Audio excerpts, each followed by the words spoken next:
గురునాథ కఠినత విడిచి ఆనందలీలలా కాంతింపావే గురునాథ కఠినత విడిచి ఆనందలీలల కాంతింపావే గురునాథ ఎన్నడు నీ దయ ఎన్నడు నీ దయ వచ్చునను ఎదురెదురు చూడు గురునాథ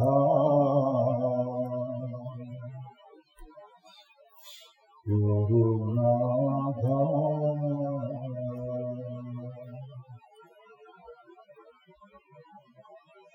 ఓం గురు జయ గురు జయ జయ గురు ఓం గురు జయ గురు జయ జయ గురు ఓం గురు జయ గురు జయ జయ గురు ఓం గురు జయ గురు జయ జయ గురు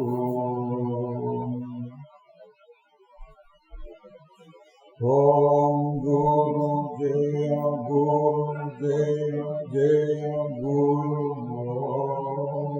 ఓం గురు జయ గురు జయ జయ గురు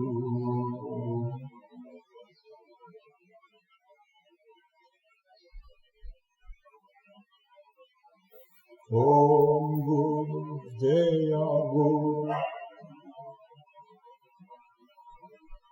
జయ జయ గురు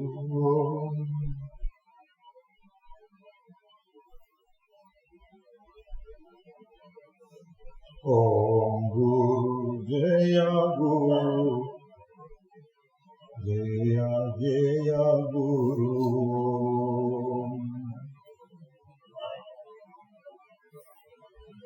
ఓం గురు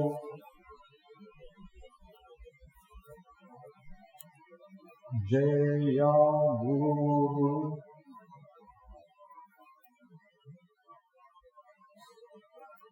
జయ జయ గురు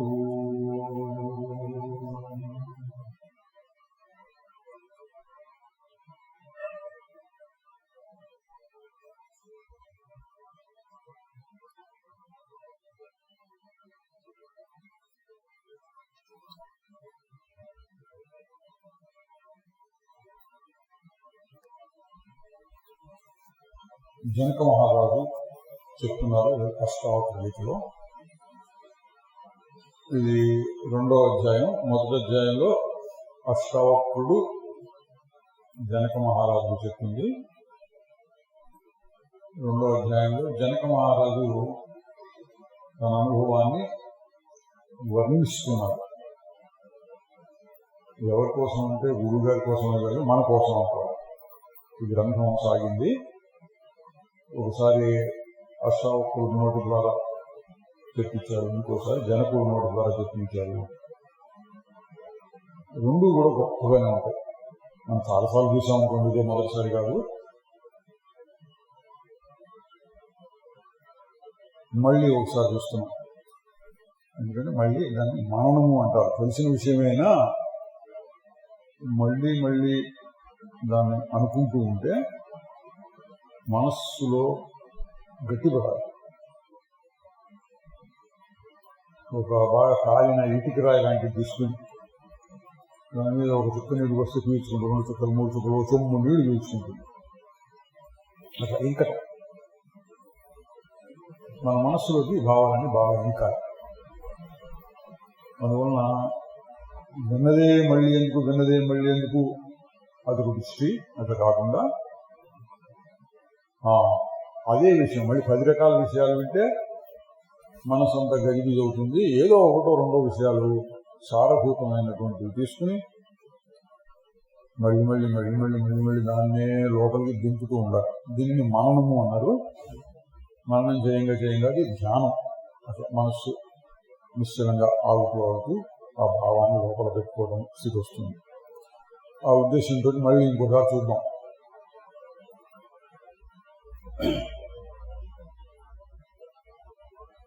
అహోహం నమో మహ్యం వినాశో యస్య నాస్తి మే బ్రహ్మాదిస్తంభ పర్యంతం జగన్నాశేతి తిష్టతః. జనక మహారాజు చెప్తున్నారు, అహోహం ఆహా ఆహా అని ఆశ్చర్యాన్ని ప్రకటిస్తున్నారు. ఏదైనా కొత్త విషయం మనకు బాగా నచ్చినటువంటిది, అంతకుముందు ఇప్పుడు చూడనటువంటిది మనకి ఎదురుపడితే ఆశ్చర్యాన్ని ప్రకటిస్తాం. ఆహా ఆహా.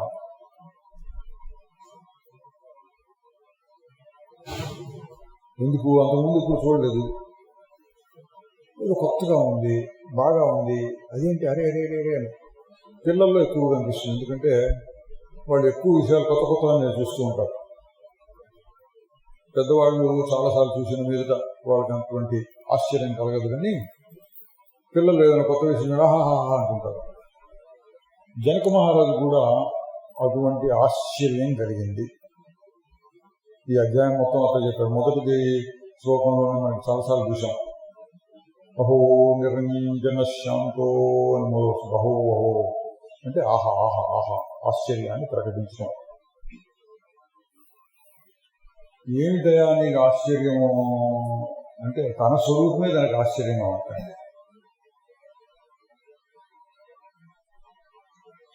మనకి ఆ స్వరూపం ఆశ్చర్యం కాకుండా ఈ జనక మహారాజు చెప్పిన మాట వింటే ఆశ్చర్యం కలుగుతుంది. ఏంటి తన స్వరూపం తనకు తెలియకపోవడం, దాని గురించి అహోహో అంటాడేంటి అంటే తన స్వరూపమే అందరికీ ఉన్నది, ఎప్పుడూ ఉంటుంది, కానీ లేనట్టే, మర్చిపోయినట్టు, తప్పిపోయినట్టు. అంటే మన ఇంట్లో ఉన్న వస్తువే మనకు తెలియనట్టు, మనం కూర్చున్న నేల మీదనే నేల కిందన పెద్ద నిధి ఉన్నది, ఈ ఉదాహరణ యొక్క, కానీ మనకు తెలియదు, తగ్గి తీస్తే కానీ తెలియదు. అట్లా ఉంది జనక మహారాజు. అటువంటి ఆశ్చర్యం లేదు. లోకంలో ఎక్కడో అక్కడ పోయి ఇక్కడ పోయి ఆ వస్తువు ఈ వస్తువు చూస్తే ఆశ్చర్యాలు, ప్రపంచపు వింతలు, ప్రపంచంలో 7 వింతలు 8 వింతలు ఇక్కడ చెప్తూ ఉంటారు. అక్కడ అది ఇక్కడ ఇది మహా ఆశ్చర్యకరమైన విషయాలు ఉంటాయి ప్రపంచంలో అని చూడటానికి వెళ్తుంటారు. అక్కడ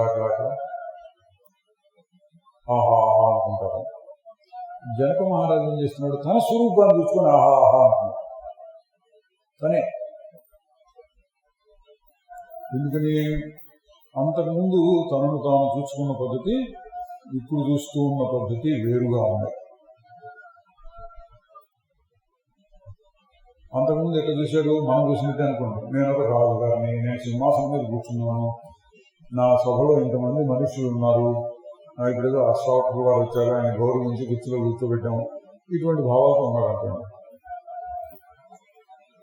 అట్లాగే నా ఇంత రాజ్యము, ఇంత సంపద, ఇంతమంది రాణులు, ఇన్ని సుఖాలు, ఇన్ని కష్టాల్లో ఉంటాయి. ఎందుకు ఎవరైనా యుద్ధానికి వచ్చారనుకోండి, మీకు రాజుగారు కూడా బాగా అన్ని బాగున్నప్పుడు వెనకాల ఎవరో ఒక పెద్ద విసిరికర్రలు పెట్టి విసురుతున్నట్టు, ఎదుర్కొనే ఒక పాట పాడుతున్నట్టు, డాన్సులు చేస్తున్నట్టు, ఆయనకేమి రాజుగారు మహారాజు అనుకుంటారు. వాళ్ళకుండే కష్టాలు వాళ్ళకుంటాయి. ఏంటి, ఎప్పటికప్పుడు ఏ పూట ఎవడు దండెత్తిస్తాడో రాజ్యం యుద్ధం చేయాలి. యుద్ధంలో రాజ్యం పోయిందనుకోండి, ఓడిపోతే మొత్తం పోతుంది, మహాబీద వాడైపోతాడు, లేదా యుద్ధంలో చనిపోవచ్చు కూడా. అటువంటి కష్టాలు అవన్నీ ఉండేవి అనుకోండి జనక మహారాజు ముందు. ఇప్పుడు ఇంకొక రకంగా చూస్తున్నారు. ఏమంటున్నారు, అహోహం నమో మహ్యం నమస్కారం చేయాలి. ఎవరికి అంటే నాకే అనుకుంటున్నాడు. మనం మామూలుగా దేవతలకి నమస్కారం చేస్తాం. నమః నమః నమః అంటూ అష్టోత్తరము లేదా సహస్రనామాలు పూజలు చేసేప్పుడు అందులో చివరిలో నమః నమః అంటే నమస్కారం నమస్కారం నమస్కారం నమస్కారం. ఏదో పెద్దవాళ్ళు ఎవరిని వస్తే ఆయన పూలదండ వేసి నమస్కారం చేసి కుర్చీలో కూర్చోబెట్టి స్వాగతం చెప్పి అంత చేస్తూ ఉంటాం. ఇక్కడ ఈ సందర్భంలో జనక మహారాజు ఏం చేస్తున్నారు? నమో మహ్యం, నాకే నమస్కారం అనుకుంటున్నాడు. తనకు తానే నమస్కారం పెట్టుకోవడం ఇది కూడా మనకి ఆశ్చర్యంగా అనిపిస్తుంది. తనకు తాను నమస్కారం పెట్టుకోవడం ఆయనకి ఆశ్చర్యంగానే ఉంది. దేనికి? ఆహా, అటువంటి స్వరూపం అన్నది అని. అహోహం నమో మహ్యం, నాకే నమస్కారము.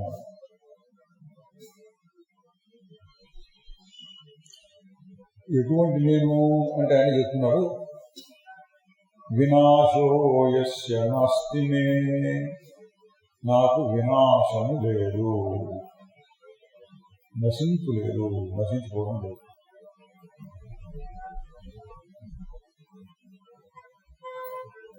అంతకుముందు నేను నశించిపోయేవాడిని అనుకుంటున్నాను. ఏదో పుట్టాం, ఏదో రోజున పుట్టాం, ఏదో రోజున మనం చేస్తాం. మధ్యలో 4 రోజులు పుణ్యకార్యాలు చేసుకుంటే స్వర్గానికి వెళ్తాం, లేదా ఇంకా మంచి జన్మ వస్తుంది, ఇటువంటి నమ్మకాలతో ఉంటారు. పుట్టడం చావటం ఇది అందరూ అనుకున్నవాడే. పుట్టినవాడు చావక తప్పదు. ఇక్కడ ఇంకొక రకంగా చెప్పారు. భగవద్గీత కూడా మనకు తెలిసిందే, మొదలు పెట్టినప్పుడు అట్లాగే ఉంటుంది. అర్జునుడు,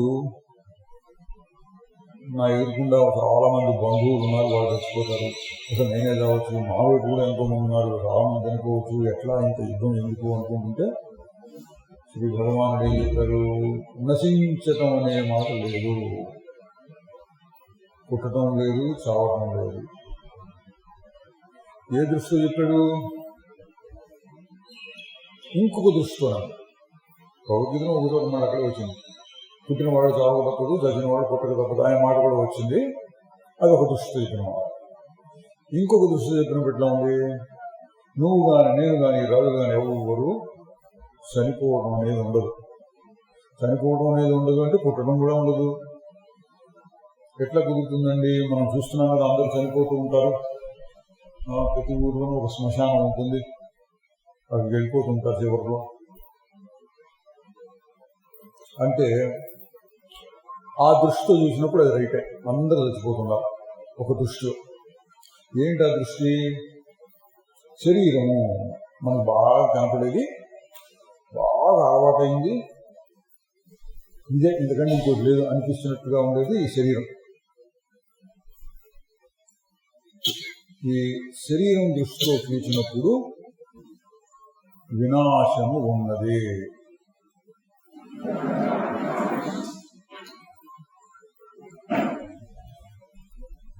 మరి వినాశం ఉంటే ఏమైనా నష్టం అంటే నష్టమే.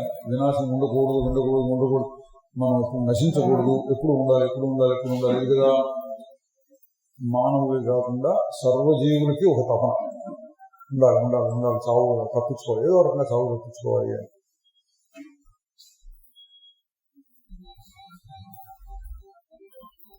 ఇప్పుడు ఇంకొక దృష్టితో చూస్తున్నారండి. ఏ దృష్టి? శరీరము నేను కాదు, ఆ దృష్టి.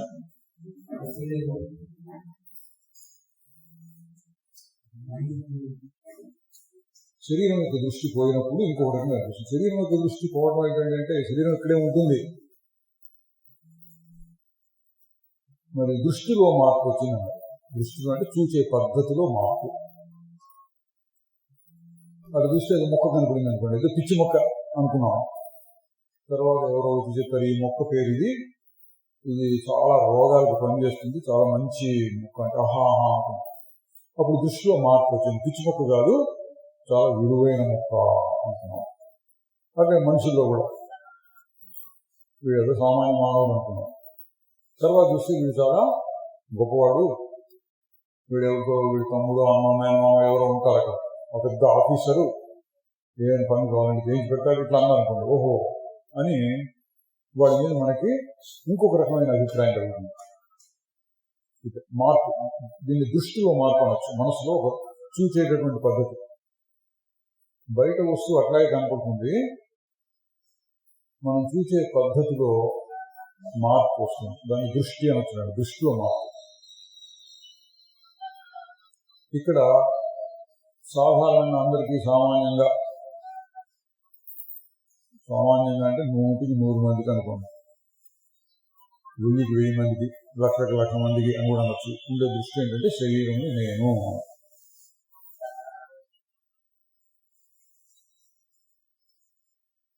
ఆ దృష్టిని తీసేయాలి. ఇప్పుడు శాస్త్రం చెప్పేదంతా అదే.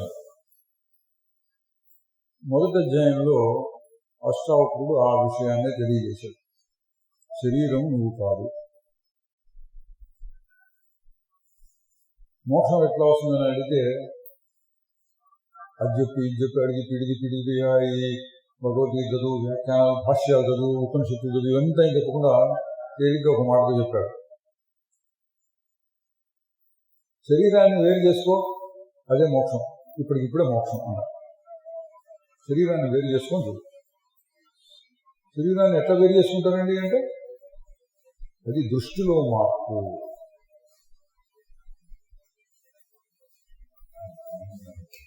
దృష్టిలో మార్పు. శరీరం నేను అనిపించడం సహజంగా అయిపోయింది, మనకి చాలా సహజంగా ఉంది.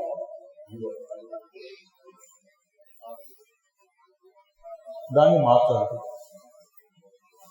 ఎందుకైనా మార్చడం అంటే మారిస్తే నీకు లాభం ఉంది, దృష్టిలో లాభం ఉంది. ఏంట లాభం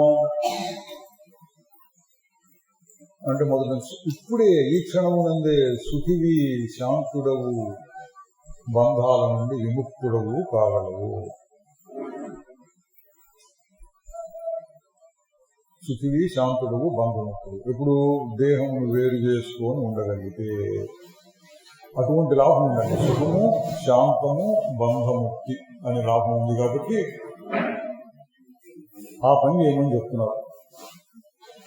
ఆధ్యాత్మిక శాస్త్రం అంతా ఇదేనండి. ఆధ్యాత్మిక అంటే లోపల ఉన్నదాన్ని మనం ఆత్మ అనే పేరు చెప్పుకుంటాం కదా. ఆత్మను గురించినటువంటి విషయాన్ని తెలుసుకుంటే నీ కష్టాలు చెప్తాయి. ప్రపంచంలో నాకు ఈ కష్టం ఉంది, ఈ దుఃఖం ఉంది, ఈ అవసరం ఉంది,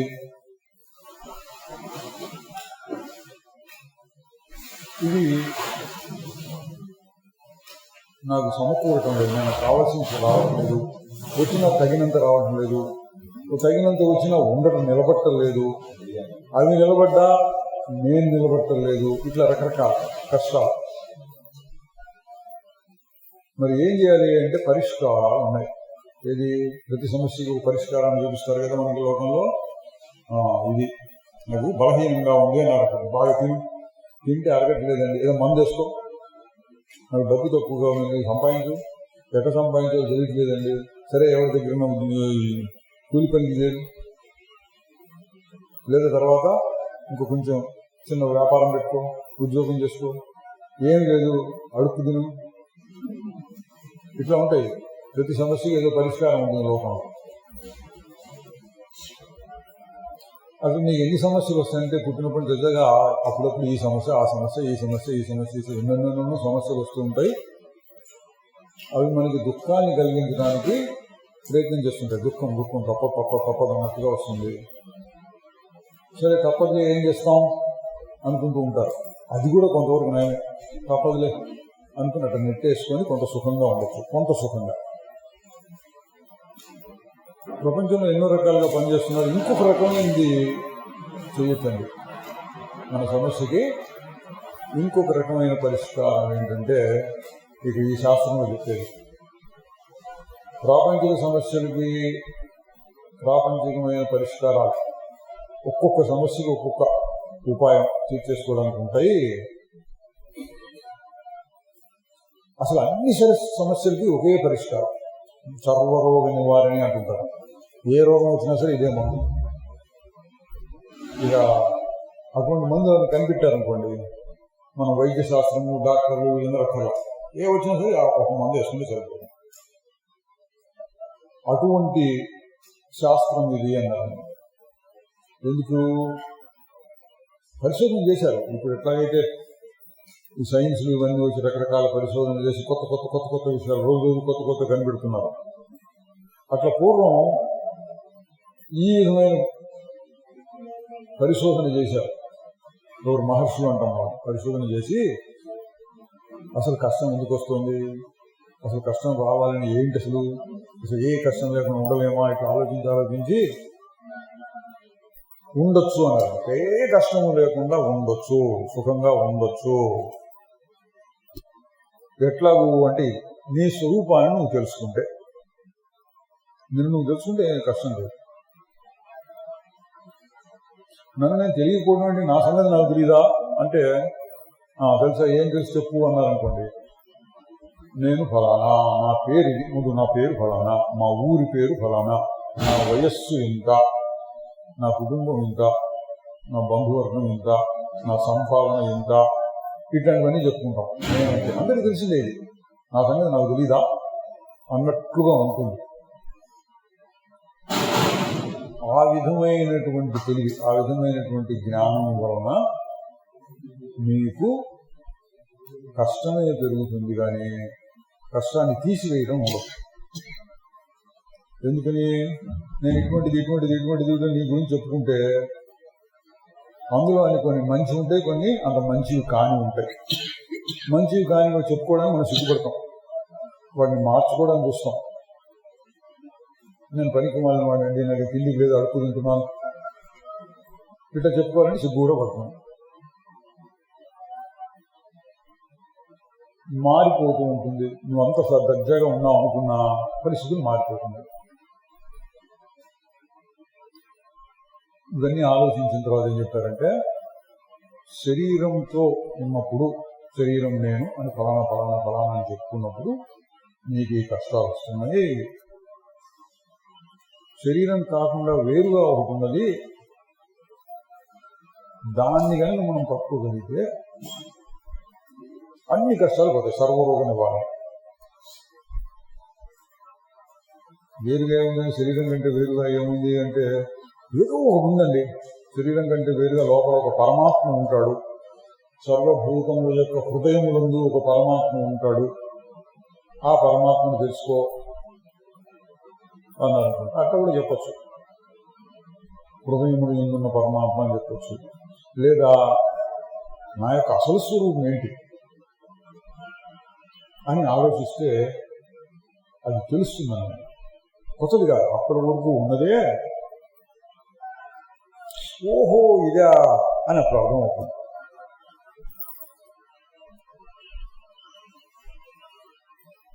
కొంచెం పెద్ద టౌన్కో సిటీకి వెళ్ళారనుకోండి, ఫలానా వాళ్ళు ఇల్లు ఎక్కడ ఒకసారి తిరుగుతుంటారు, ఇల్లు తెచ్చుకునే కష్టం.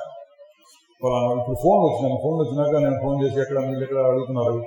అంతకుముందు అడ్రస్ పట్టుకొని వచ్చేప్పుడు చాలా ఇంకా కష్టంగా ఉండేది. ఎక్కడ వాళ్ళు ఇల్లు ఎక్కడ వీళ్ళు ఎక్కడ 10 మందిని అడిగి అట్లా రావాల్సి వచ్చేది. అట్లా అడిగి వచ్చి ఇదా ఇల్లు అనగానే తృప్తి, సంతోషం, సుఖం కలుగుతుంది. ఒకడు తాగుబోతున్నాడు, బాగా తాగాడు ఫుల్గా, తనను తాను మర్చిపోయేటట్టు అటు ఇటు తిరుగుతున్నాడు. అట్లాంటి వాళ్ళు ఉంటారు కొంతమంది. అది ఊరంతా తిరుగుతున్నాడు, చిన్న ఊరే. తిరిగి మా ఇల్లు ఎక్కడ అని అడుగుతున్నాడు. అప్పుడు ఎట్లా ఉంటుంది అప్పుడు? మా ఇల్లు ఎక్కడ అని అడుగుతుంటే ఉంటారు తాగిపోతూ ఉంటే కాకుండా పిచ్చెక్కిన వాళ్ళు, కొన్ని రోగాల్లో కూడా మనసులో జ్ఞాపక శక్తి అనేది బాగా పోయి తన ఇల్లును తాను గుర్తుపెట్టలేని స్థితి కూడా వస్తుంటాయి అప్పుడప్పుడు. అట్లా ఉందనుకోండి, అప్పుడు తెలిసిన వాడు ఎవరో సరిగా మీటింగ్ నేను తీసుకెళ్తాను అని చెప్పి చేయబెట్టుకొని తీసుకొచ్చి ఇదే మీరు లోపలికి వెళ్ళు అన్నాడు అనుకోండి. అమ్మయ్యా ఎంత మహోపకారం చేసావు నాకు, నా ఇంటిని నేను తెలుసుకున్నాను, నా ఇంట్లో నేను వెళ్ళాను అనుకుంటాడు. తృప్తి కలుగుతుంది తన ఇంటికి తాను.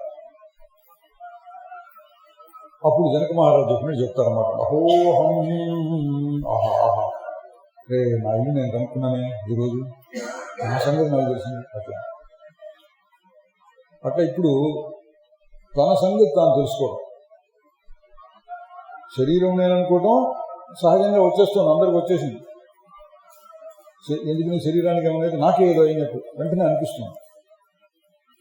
శరీరం ఏమో పని చేస్తుంటే నేనే చేస్తున్నాను అనిపిస్తుంది, దానికి బాధ కలిగితే నాకే బాధ అనిపిస్తుంది. కానీ దాన్ని ఆలోచించు, నిజమా అబద్ధం అంటే మొదటి అధ్యాయంలో చాలా గంభీరంగా చెప్పారు అష్టావక్రులో. శరీరం నువ్వు కాదు, వేరు చేసుకో. ఎట్లా కుదురుతుందంటే వేరు చేసుకోవడం కుదురుతుంది, కష్టం కాదు.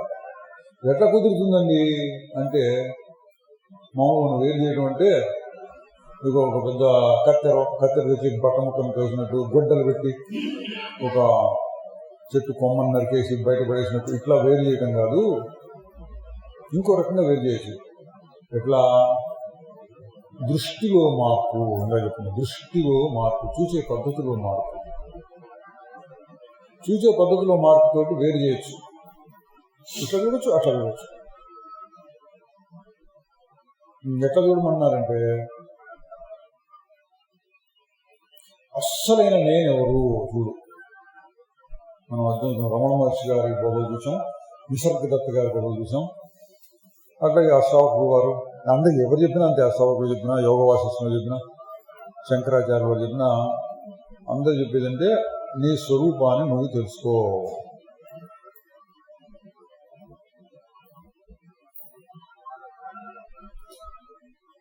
మొట్టమొదటిసారి మాట చెప్తే ఆశ్చర్యంగా ఉండొచ్చు, నా స్వరూపం నాకు తెలీదా ఏంటి, నేను తెలుసుకోవడం ఏంటంటే కాదు. కొంచెం లోతుగా జాగ్రత్తగా ఆలోచించు. ఏంటి ఆలోచన? ఒకటే ఒక క్లూ అంటుంటారు ఏదన్నా మాకు ఉపాయం. దీనిపై ఎట్లా తెలుసుకోవాలి అంటే ఉపాయం, నువ్వు మారుతున్నావా మారట్లేదా ఆ ప్రశ్న ముందు చూడు. మారుతున్నావా మారటం లేదా?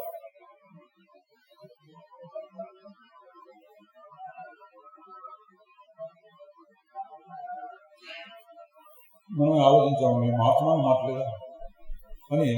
ఇంతకుముందు మనం ఏం వినలేదు అనుకోండి, ఇప్పుడు ఏం వినలేదు, వినకుండా ఇప్పటికిప్పుడు మొదలు పెట్టామనుకోండి, ఈ మాట విన్నాం, నేను మారుతున్నానా మారట్లేదా, ఇది ప్రశ్న. పరిశోధించవచ్చు, మహర్షులు పూర్వం పరిశోధించారు, మనం ఇప్పుడు పరిశోధించవచ్చు. రెండు రకాలుగానే వస్తుందండి సమాధానం. పొద్దున ఒక రకంగా ఉంది, ఆకలిగా ఉంది, తర్వాత ఏదో టిఫిన్ చేసాను, ఇప్పుడు కాస్త బాగా ఉంది, మార్పు వచ్చేసింది. మారిపోయినవుగా.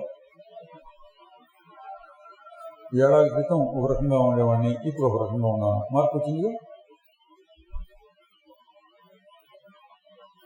గంటకి మార్పు వస్తుంది, నిమిషానికి మార్పు వస్తుంది, ఏడాదికి మార్పు వస్తుంది. ఒక రకంగా చెప్తే నేను ఎప్పుడు మారుతూనే ఉంటాను. పుట్టినప్పటి నుంచి వచ్చే వరకు మార్పు వచ్చి వచ్చి వచ్చి వచ్చి వచ్చి వచ్చి చివరి చచ్చిపోతున్నాడు. దాని పేరు కూడా పెట్టాడు, బాల్యావస్థ, పిల్లలుగా ఉండటం, కౌమారము, తర్వాత యవ్వన అవస్థ, తర్వాత వార్ధక్యం అంటే ముసలితనం, తర్వాత మరణం, మధ్యలో రోగాలు, ఇటువంటివన్నీ చాలా చెప్పారు. మార్పు వస్తుంది. నాకు ఒక రకంగా చూస్తే ఇది కరెక్ట్ అనిపిస్తుంది. దాన్ని ఇంకొక రకంగా చూడమన్నారు. ఇంకొక రకంగా చూస్తే ఏం తెలుస్తుందంటే, ఇది ఎక్కడో పుస్తకంలో చెప్పారు, అష్టావకుడు చెప్పారని కాదు, మన అనుభవం నుంచే మనం చూసుకుంటూ ఉంటే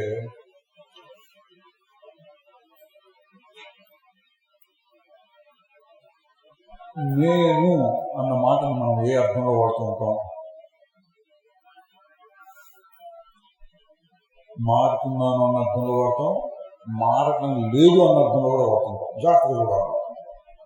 ఇలా చూసాను, ఏడాది క్రితం ఎట్లా ఉన్నాను, ఈ రోజు ఎట్లా ఉన్నాను, నిన్న ఎట్లా ఉన్నాను, ఇప్పుడు ఎట్లా ఉన్నాను, గంట క్రితం ఎట్లా ఉన్నాను, ఇప్పుడు ఎట్లా ఉన్నాను అన్నప్పుడు మారిపోతున్నా అనే అర్థం వస్తున్నాడు.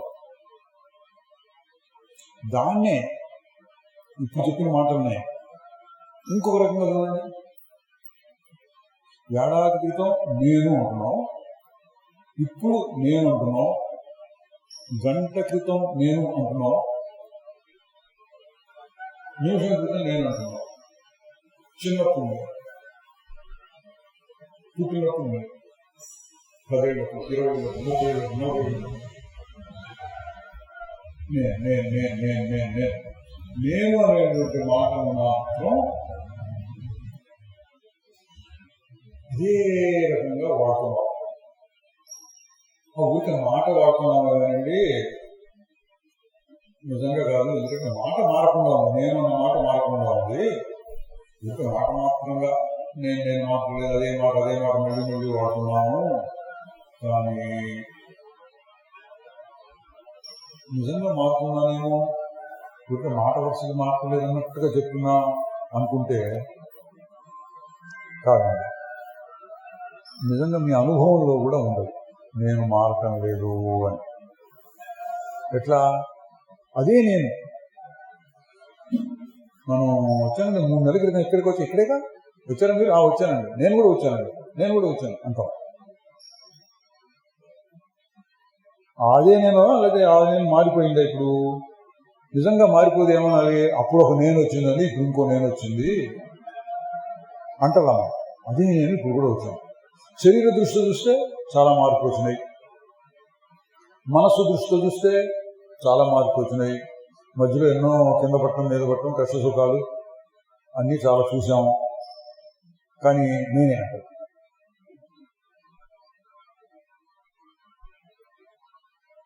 అటేటో వెళ్తుంటే ఒక స్కూల్ కనిపించింది. చిన్నప్పుడు నేను ఈ స్కూల్లోనే చదువుకున్నాను అంటారు. నేను ఎప్పుడు 50 ఏళ్ళ క్రితం 60 ఏళ్ళ క్రితం చదువుకున్నాను, నేను చదువుకున్నాను అంటారు. అనుభవంలో చెప్తున్నావా లేదా మాట వాడుతున్నావా? నేను అని 50 ఏళ్ళ క్రితం అదే నేను అన్నట్టుగా అంటున్నాము.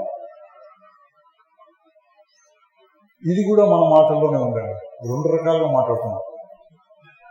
అంటే మళ్ళీ చెప్తున్నాను, 2 రకాలేంటి?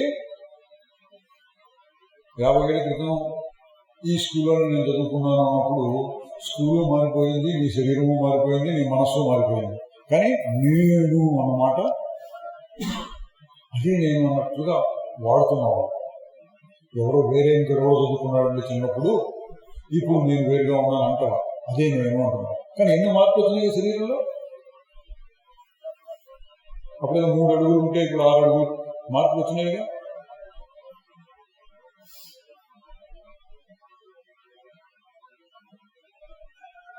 అందుకని ఇంకొంచెం లోతుగా ఆలోచించాలి. 2 రకాలుగా ఉంది కాబట్టి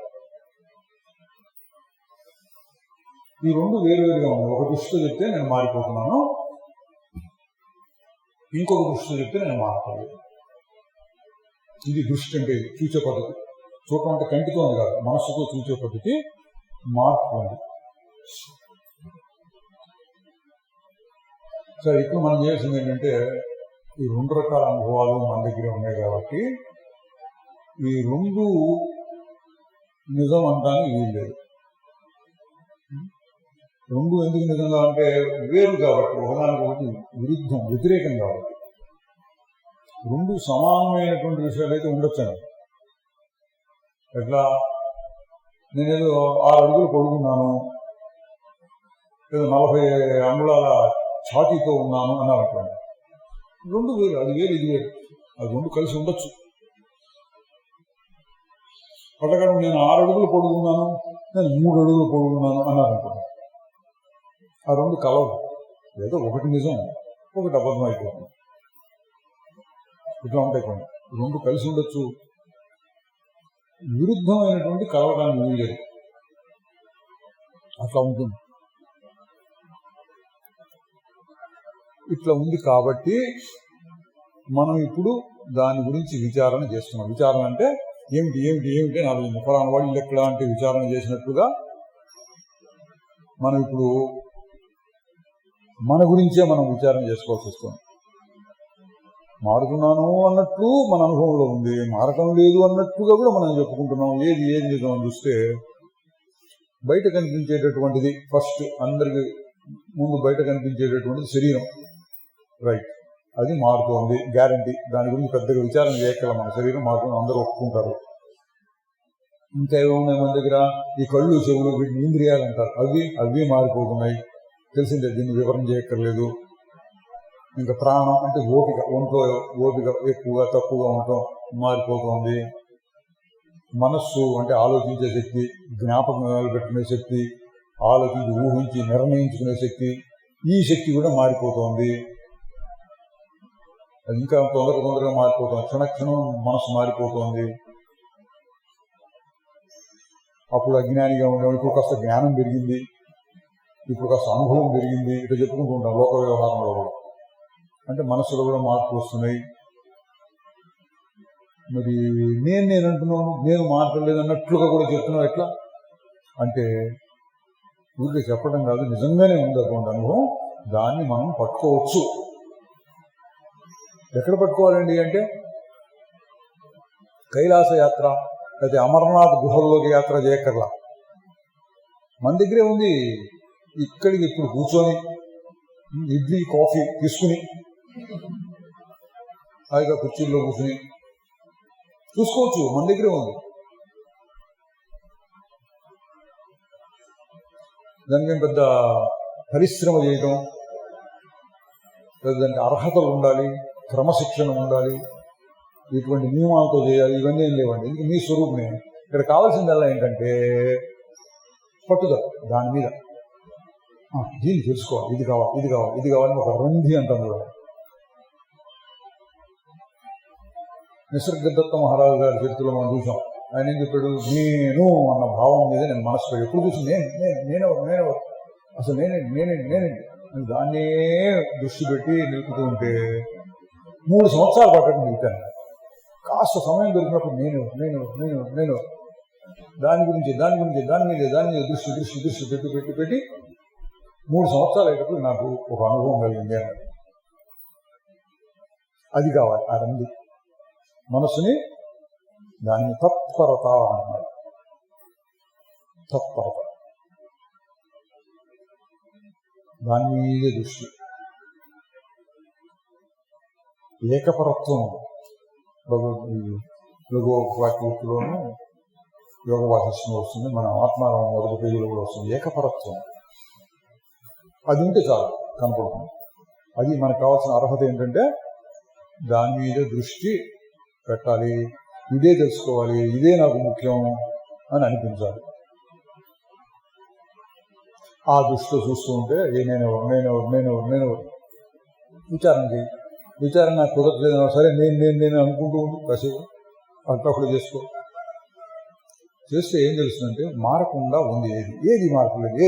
ఇదే ప్రశ్న, ఏది మార్పులేదు. నేను మారుతున్నాను, మార్పులేదా? చూస్తూ ఉంటే అక్కడికక్కడే బయటపడుతున్నాను. ఇంకా చెప్పుకున్న మీదట ఇంకొక మాట చెప్తే చాలు బయటపడుతుంది. ఏంటన్నమాట? ఇవన్నీ మారుతున్నాయి, శరీరం మారుతోంది, నీకు తెలిసింది. కళ్ళు, చెవులు, ఇంద్రియం మారుతున్నాయి, నీకు తెలిసింది. మనస్సులో క్షణక్షణం మార్పు వస్తుంది, నీకు తెలిసింది. నేను గొప్పవాడిని, నేను పనికిరాని వాడిని, ఇటువంటి మార్పులు వస్తున్నాయి. ఆ నేనులో కూడా మార్పులు తెలుస్తున్నాయి. ఏంటి మారకుండా ఉంది అనిపిస్తే వీటన్నిటినీ ఎవడై తెలుసుకుంటున్నారో, అన్నిటినీ తెలుసుకునేటటువంటి శక్తి ఒకటి ఉన్నది, అది మారటం లేదు. తెలుసుకునే శక్తి, తెలివి అన్నారు. మామూలుగా లోకంలో తెలివి అని కాకుండా ఇక్కడ కొంచెం ప్రత్యేకమైన అర్థంలో అన్నిటికీ ఆధారమైన తెలివి. శరీరం ఉంది, ఎడ తెలుసు నీకు? తెలుసండి నాకు. ఎడ తెలుసు? కంటితో చూస్తే తెలిసిందండి అన్నారు. కన్ను మూసుకుంటే శరీరం ఉంటుందండి. ఎడ తెలుసు? స్పర్శ తగులుతుంది. ఇక్కడ ముట్టుకుంటే కాళ్ళకి చేతులు కాళ్ళు తగులుతాయి. కింద కూర్చుంటే మనకు భూమి గట్టిగా తగులుతుంది, గాలి వస్తే చల్లగా తగులుతుంది. ఈ స్పర్శ శక్తి వల్ల తెలుసుకుంటున్నానండి శరీరం ఉన్నది అని చెప్పచ్చు. అది ఏం లేనప్పుడు అసలు శరీరం అనేది మర్చిపోయి తీవ్రంగా ఏదో ఆలోచిస్తున్నారు అనుకోండి, అప్పుడు మన శరీరం సంగతే మనం మర్చిపోతాం. టీవీలో ఏదో సినిమా వస్తుంది, లేదా పిల్లలు ఈ రోజుల్లో క్రికెట్ ఆట చూస్తున్నారు, ఆకలి కూడా తెలియలేదండి అంటారు. ఆకలి కూడా తెలియదు, ఆ తీవ్రంగా మునిగిపోయినారు అందులో. అప్పుడు మీ మనసు ఎక్కడున్నట్టు? ఎక్కడో ఉంది.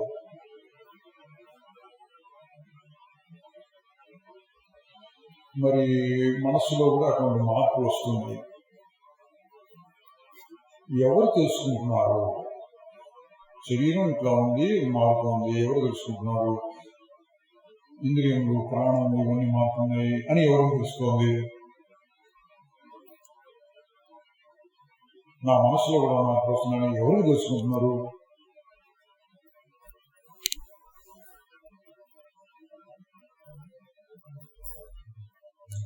పొద్దునట్లా జరిగింది, మనం ఇప్పుడు చెప్పుకుంటాం, పొద్దునట్లా జరిగింది, ఇప్పుడు ఇట్లా జరుగుతోంది.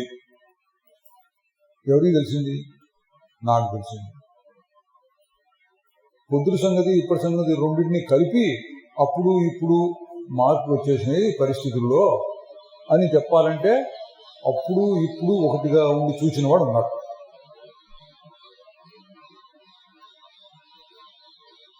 ఇక్కడ కూర్చున్నాం అనుకోండి, అటు ఇటు ఎవరు మనుషులు వెళ్తున్నారు, ఇటు నుంచి అటు నుంచి అటు వెళ్తున్నారు. 2 గంటల సేపు కూర్చున్నాం. ఎంతమంది వెళ్ళారండి ఇటు నుంచి అటు? 10 మంది అండి ఇటు నుంచి అటు వెళ్ళారు. నేను గమని లెక్క పెట్టాను 10 మంది. నీకు ఎట తెలిసింది అంటే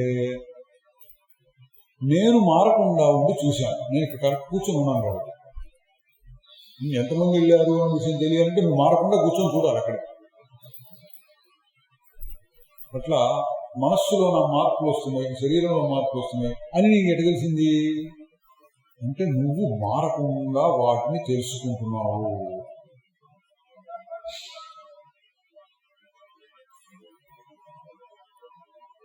మారకుండా తెలుసుకునేది ఒకటి ఉన్నది. ఇంకా ఏం చెప్పారంటే ఇప్పుడు ఒక రకంగా ఉన్నావు, నిద్రపోయినప్పుడు మంచి నిద్ర వచ్చింది అనుకోండి, ఎట్లా ఉన్నప్పుడు ఏమోనండి అట్లాగో ఉన్నాను అంతే, తెలియదు, గట్టిగా చెప్పలేను అట్లా ఉన్నావా లేవా? ఉన్నాను. ఎందుకు మళ్ళీ లేస్తున్నాను? మనం నిద్ర మెలకు వచ్చి నేను బతికే ఉన్నాను అన్నట్టుగా ఉన్నాను అంటే నిద్రలో కూడా నేను ఉన్నాను. అది మార్తలు. నిద్రలో ఉండగా కళ వచ్చింది, కళ్ళలో ఇంకొక శరీరాన్ని వేసుకొని ఇంకొక రకమైన పరిస్థితులు ఇంకొక రకమైన వ్యవహారం చేస్తున్నాను, అప్పుడు కూడా నేను ఉన్నాను. ఇట్లా చెప్పారండి. ఇట్లా మారిపోయేటటువంటి సందర్భాలు చాలా వస్తాయి, అనేక రకాలుగా చెప్పుకోవచ్చు మారిపోయే వాటి గురించి. వాటన్నిటిని తెలుసుకునేది ఏదో ఉందో అది మారటం లేదు. దాన్ని అనేక రకాలుగా చెప్పడానికి ఒకటే.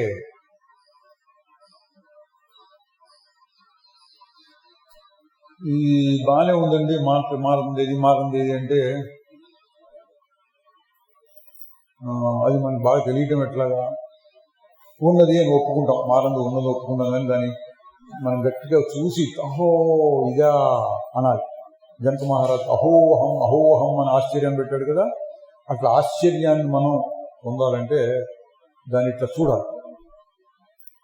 పువ్వు అంటే ఏదండి అని అనుకున్నాం. పువ్వులు అంటే ఇట్లా ఉంటాయి. మందార పువ్వు ఏది ఇందులో అంటే ఇది తీసుకు, ఇది మందార పువ్వు, ఓహో అదో జ్ఞానం. అట్లా మారకుండా ఉండేది ఆత్మ ఎట్లా ఉంటుందండి అంటే ఓహో అనాలి. జనక మహారాజ్ అట్లా అంటున్నాడు. దీనికి మనకి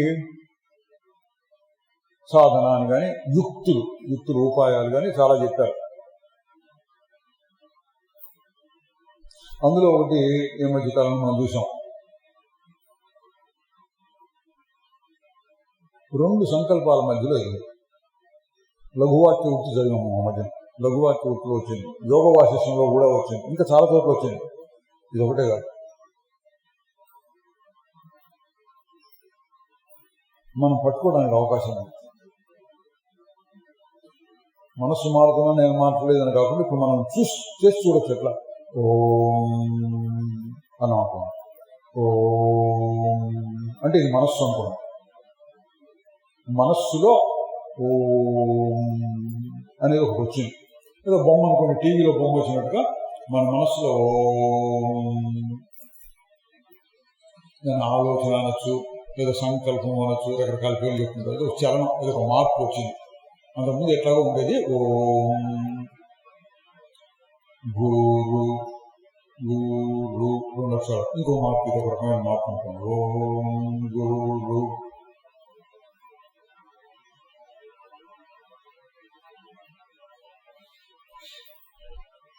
జయ గురు ఇది మార్పు ఉంటుంది. ఈ మార్పుల మధ్యలో ఏముంది చూసుకోవాలి. మనకు ఉపాయం అన్నమాట. మారందాన్ని చూడటానికి ఒక ఉపాయం చెప్పారు. ఇంకా కూడా కొన్ని ఉపాయాన్ని ఒక బాగా అందరికీ అర్థమయ్యేటటువంటి ఓం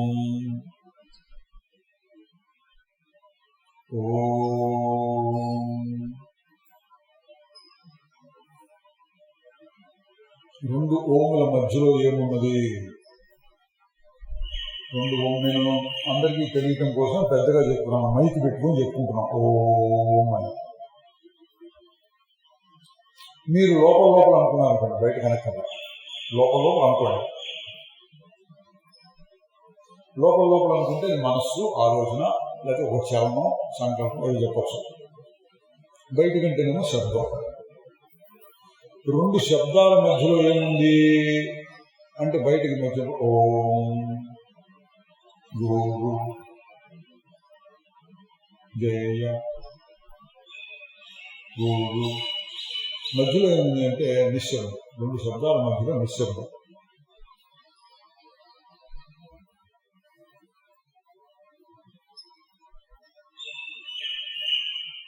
లోపల అనుకున్నప్పుడు దాని శబ్దం కాకుండా చలనం. చలనం అంటే ఒక మార్పు, లోపల ఒక కదలిక, తిరుగుడితో కదలిక.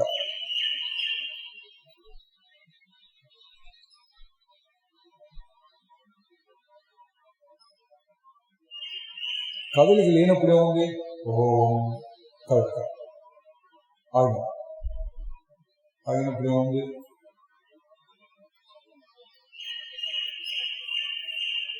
ఆగిపోయిన స్థితి. సంస్కృతంలో చెప్తే చలనము నిశ్చలము. నిశ్చలం. ఓం చలనం, తర్వాత నిశ్చలం, మళ్ళీ ఓం మళ్ళీ చలనం. లోపల అనుకుంటుంటే చలనం నిశ్చలం చలనం. మనం కావాలని ఒక అభ్యాసంలాగా పెట్టుకోవచ్చు. ఓం తర్వాత ఏముంది?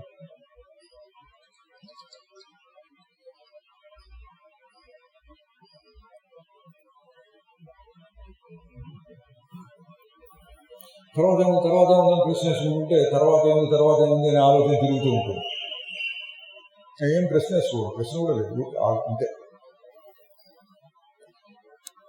ఇదంతా అర్థమైన తర్వాత ప్రతిసారి ఇంత వివరంగా చెప్పుకోకర్లేకుండా మనం ఏం చెప్తాం? సింపుల్ గా ఆగి చూడు అంటున్నాం.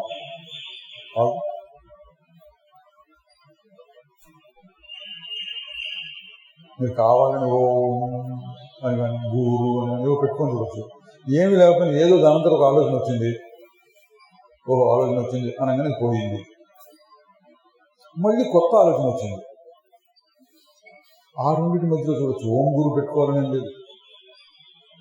మీ జాగ్రత్తగా నిదానంగా చూస్తుంటే చెట్టు అని వచ్చింది ఆలోచన. అదిగో చెట్టు అంటే అయిపోయింది. నేను దాని మీద మళ్ళీ ఆలోచించగా చెట్టు. ఫ్యాన్ కనపడింది. ఫ్యాను తర్వాత చెట్టు ఆలోచన వచ్చింది, పోయింది. ఫ్యాను అన్న ఆలోచన వచ్చింది, పోయింది. మధ్యలో ఏముంది? జాగ్రత్తగా గమనిస్తే మామూలుగా మనం కొంత ప్రయత్నం చేయకపోయినా రెండు ఆలోచనల మధ్యలో ఒక నిశ్శబ్దం లేక నిశ్చలం, ఆగిపోయిన స్థితి ఉంటుంది. చాలా తక్కువ సమయం ఉంటే దాన్ని కనిపెట్టడం కష్టం. కాబట్టి అభ్యాసం కోసం సాధన అంటాం. మనకు బాగా అర్థమై అభ్యాసం చేయడం కోసం మనం కావాలని పెట్టుకోవచ్చు ఒక శబ్దాన్ని. ఓం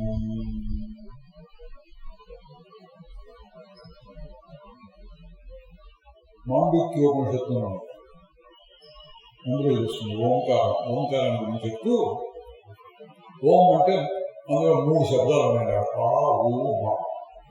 ఓం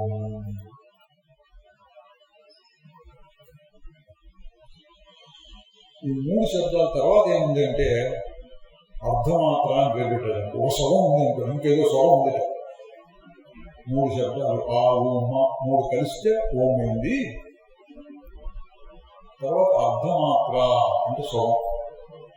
ఏంటి అది? ఓం తర్వాత ఏముందండి? మనకు మా వచ్చింది, అయిపోయింది. ఒక తర్వాత ఏముంది?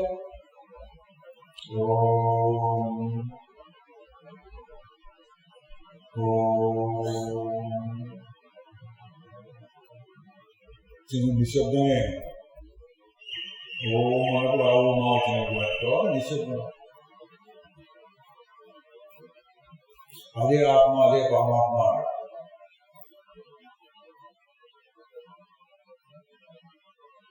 దీన్ని మనం అభ్యాసం చేయొచ్చు. బాగా కుదిరిన తర్వాత దాంతో పరిచయం పెంచుకోవాలి. బాగా తెలిసిన తర్వాత ప్రత్యేకంగా చేయకపోయినా ఏదో ఆలోచన వచ్చింది పోయి, ఇంకోటి ఏదో ఆలోచన వచ్చింది పోయి, ఇంకోటి ఏదో వచ్చింది పోయి, మధ్యలో ఏముంది తెలుసుకుంటుంది.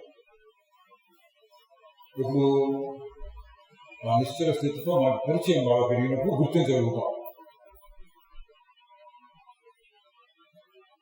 ఒక మనిషితో ముందు పరిచయం పెంచుకోవాలంటే మనిషిని చూడాలి. ఆ మనిషి పొడిగెంత, వరకంత, ఎత్తంత, వాళ్ళ మాట తీరెట్లా ఉంది, నెట్టి మీద జుట్టు ఎంత ఉంది, ఇటువంటివన్నీ ఏమో చూసుకుని ఆ మనిషిని మనం గుర్తిస్తాం. మనిషి అనుకుంటాం. ఒకసారి, 2 సార్లు, 3 సార్లు, 4 సార్లు చూస్తే బాగా పరిచయం ఏర్పడుతుంది. ఫలానా మనిషి ఇట్లా ఉంటాడు, ఫలానా మనిషి అనగానే మన కళ్ళలోకి ఒక ఫోటో లాగా వచ్చేస్తున్నాం మనిషి గురించి. అది పరిచయం నేర్చుకోవడం అంటే బాగా పెరిగింది. మన ఇంట్లో వాళ్ళు రోజు చూస్తున్నాం కూడా బాగా పరిచయం మనకు తెలుసుగా. అక్కడ బాగా పరిచయం వాడు, మన ఇంట్లో వాళ్ళు, పక్కింటి వాళ్ళు, వీళ్ళకి ఎట్లా ఉంటుందంటే మనిషి కనపడకపోయినా తుమ్మాడు అనుకోండి, ఆ తుమ్ముడు కూడా చెప్పచ్చు. ఫలానా వాడు తుమ్ము, ఫలానా వాడు దగ్గు. దూరంగా నడుచుకుంటూ వస్తున్నారు ఇద్దరు మనుషులు. ఆ నడక తీరుని బట్టి చెప్పచ్చు ఫలానా వాడు నడుస్తున్నాడు. ఎట్లా ఇవన్నీ జరుగుతున్నాయి అంటే పరిచయం బాగా పెరిగింది. ఒక మనిషి యొక్క పరిచయం బాగా పెరిగిన తర్వాత ఎన్నో రకాల పరిస్థితుల్లో ఆ మనిషిని మనం గుర్తించవచ్చు. అట్లాగే దేనైనా పరిచయం, ఏ విషయామైనా సరే. ఒక వాసన కూడా, ఇది ఫలానా వాసన, ఫలానా పువ్వు వాసన, అయితే ఇది పకోడీల వాసన, ఇట్లా వాసన కూడా గుర్తిస్తాం. అలవాటైంది పరిచయం అంటే. ఇక్కడ ఏం చేయాలంటే నీ స్వరూపాలను గుర్తించగలగాలి. ఇందులో ఉన్నటువంటి తేలిక ఏంటంటే అతి తేలిక నువ్వు కొత్తగా తీసుకురాక ఇక్కడే ఉంటుంది. దేవుడు అన్నారు.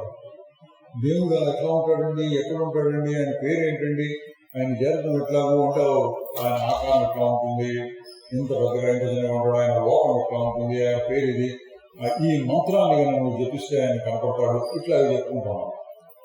ఏమో నేను చేస్తున్నాను, చాలా 10 సంవత్సరాల నుంచి చేస్తున్నాను మంత్రం, నాకేం కనపడలేదు దేవుడు అంటే ఎక్కడో ఉన్నాడు.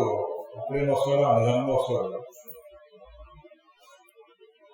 మన స్వరూపం అట్లా కాదు, ఇక్కడే ఉంది. నువ్వు దృష్టి పెట్టట్లేదు, కానీ ఒకసారి దృష్టి పెట్టి చూస్తే ఎప్పుడంటే అప్పుడు బయటపడుతుంది. దానికే మనం ఈ ప్రయత్నాలు చేస్తున్నాం. ఒక ప్రయత్నం ఏంటప్పుడు ఇట్లా ఈ విధంగా ఆలోచించి మారణ వస్తువు ఉంటుంది కదా, ఇట్లా ఆలోచించుకోవడం ఒక అనుకోండి. ఇక సాధన చేయడానికి ఒక ఉపాయం కుదురుతుంది. ఓం గురు జయ గురు. దీన్ని మొదట్లో మొదలుపెట్టినప్పుడు కూడా మనం ఓం గురు జయ గురు జయ జయ గురు మాట్లాడాము. అదేంటి? ప్రార్థన. మేము చేయబోయేటటువంటి ఈ సత్సంగంలో మాకు బాగా ప్రయోజనం కలిగేటట్లు మేము ఆశీర్వదించండి అన్నట్టుగా మనం ప్రార్థనతో మొదలుపెట్టాము. అప్పుడు ఆ సందర్భంలో ఓం గురు జయ గురు గురు గురు అనగానే మన మనస్సు పెరిగిపోయి ఆ భక్తి భావం రావాలి. అదొక రకం. ఇప్పుడు దాన్ని ఇంకొక రకంగా చెప్తున్నాం. ఓం గురు, ఏ భావం ఉంటుంది ఇప్పుడంతా ఒకటే, శబ్దం నిశ్శబ్దం. ఓంకి అర్థం చెప్పద్దు. ఓం ఒక శబ్దం, గురువు కూడా అర్థం చెప్పగలరు. శబ్దం అంటే జేయ గురు శబ్దాలు. ఇప్పుడు మనకి ముఖ్యం ఏంటంటే శబ్దాలు కాదు, మధ్యలో ఉన్న నిశ్శబ్దం ముఖ్యము. అది పట్టుకోవాలి. ఇది సాధన. ఓం దాన్ని దృష్టి పెట్టండి. శబ్దం వస్తుందా? ఇప్పుడు శబ్దం అయిపోతుంది కదా, అయిపోగానే ఎట్లా ఉంటుంది అట్లా కూడా ఓం అని గురువు అనే నిశ్చయం ఏదైనా పెట్టుకోవచ్చు. నమ శివాయ, ఓం నారాయణ, ఓం శ్రీ మాత్రే నమః, ఇట్లా జపాలు చేస్తుంది. ఏమో చేస్తుంది. అది అలకాపురం ఇట్లా చెప్పాలి. ఏదో ఒకటి మనకెందుకు శబ్దం ముఖ్యం కాదు, ఆ శబ్దానికి ఉన్న అర్థం కూడా ముఖ్యం కాదు, మధ్యలో ఏమున్నది అది ముఖ్యం. ఓం గురు జయ గురు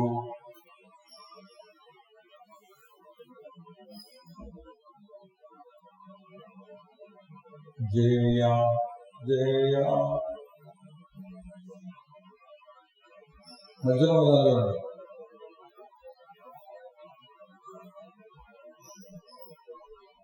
జయ గురు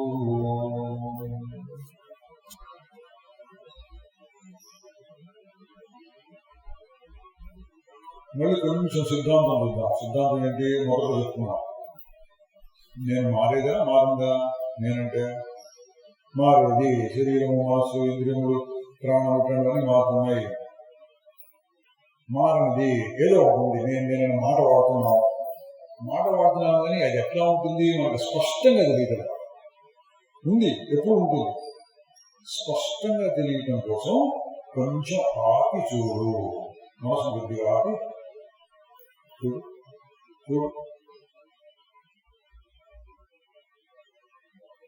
ఆగినప్పుడు ఏదో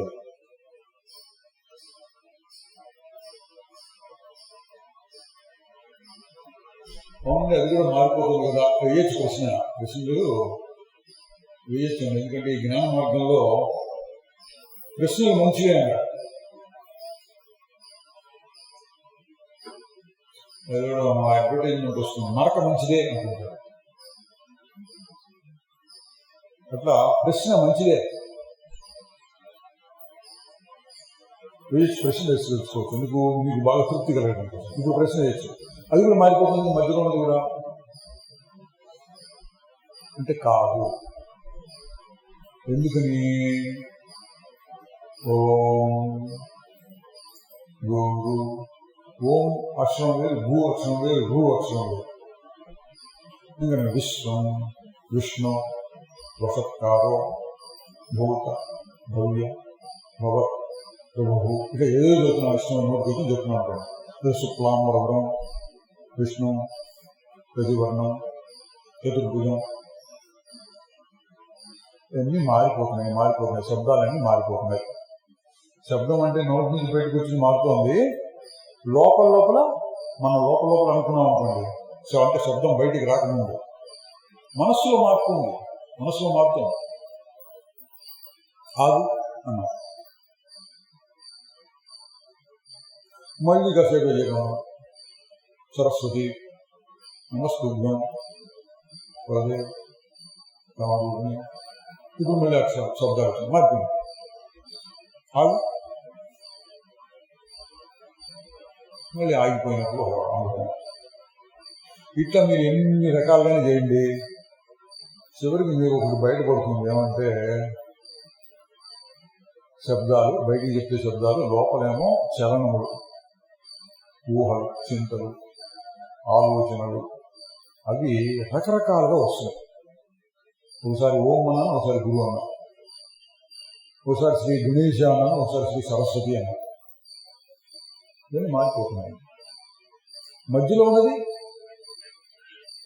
ఆగినప్పుడు ఉన్నది,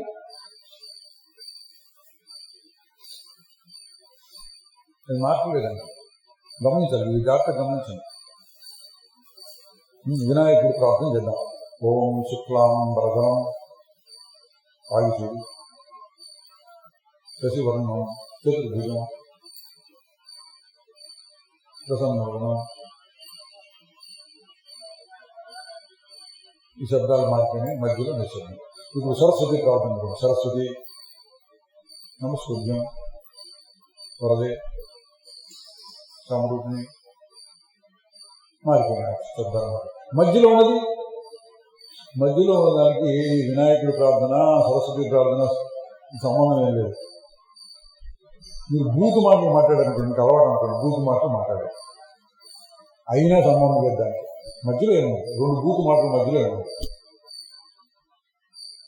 రెండు ప్రార్థన వాక్యాలు చెప్పారు, రెండు మధ్యలో ఏముంది?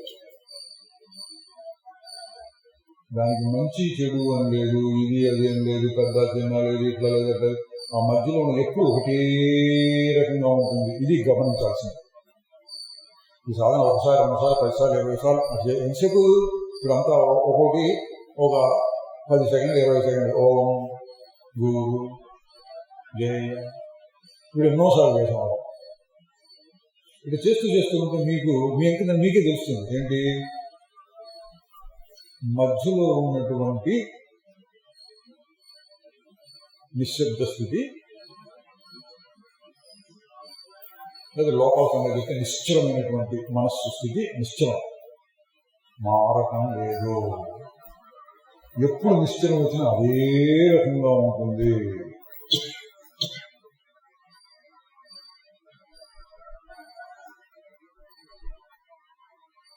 శబ్దాలు మారిపోతాయి. ఎన్ని రకాలుగా మారుతాయంటే ఇప్పుడు ఉదాహరణ కోసం నేను 10 రకాలు చెప్పాను అనుకోండి, 1,00,000 రకాలు చెప్పచ్చు. మీరు పుస్తకం అంతా తీసుకొచ్చి పుస్తకంలో ఒక 100 పేజీల పుస్తకం అనుకోండి, ఒక్కొక్క మాటను చదువుతూ మధ్యలో ఆపు, మళ్ళీ ఇంకో మాట, మళ్ళీ ఆపు, ఇంకో మాట, అది చదువుకుంటూ వచ్చాను. రామాయణం లాంటి తీసుకున్నాం, పుస్తకం చదువుకుంటూ వస్తున్నాం, మధ్యలో ఆపుతున్నాం. మాటలు మారిపోయినాయి, మాటలకు వచ్చే అర్థం భావం మారిపోయింది. ఆగినప్పుడు ఉండేది మాటలు ఒకటే ఉంటుంది. ఈ అనుభవాన్ని మనం మనలోనే చూసుకోవచ్చు. ఏమనుభవం ఇది? మారకుండా ఉండేటటువంటి అనుభవం.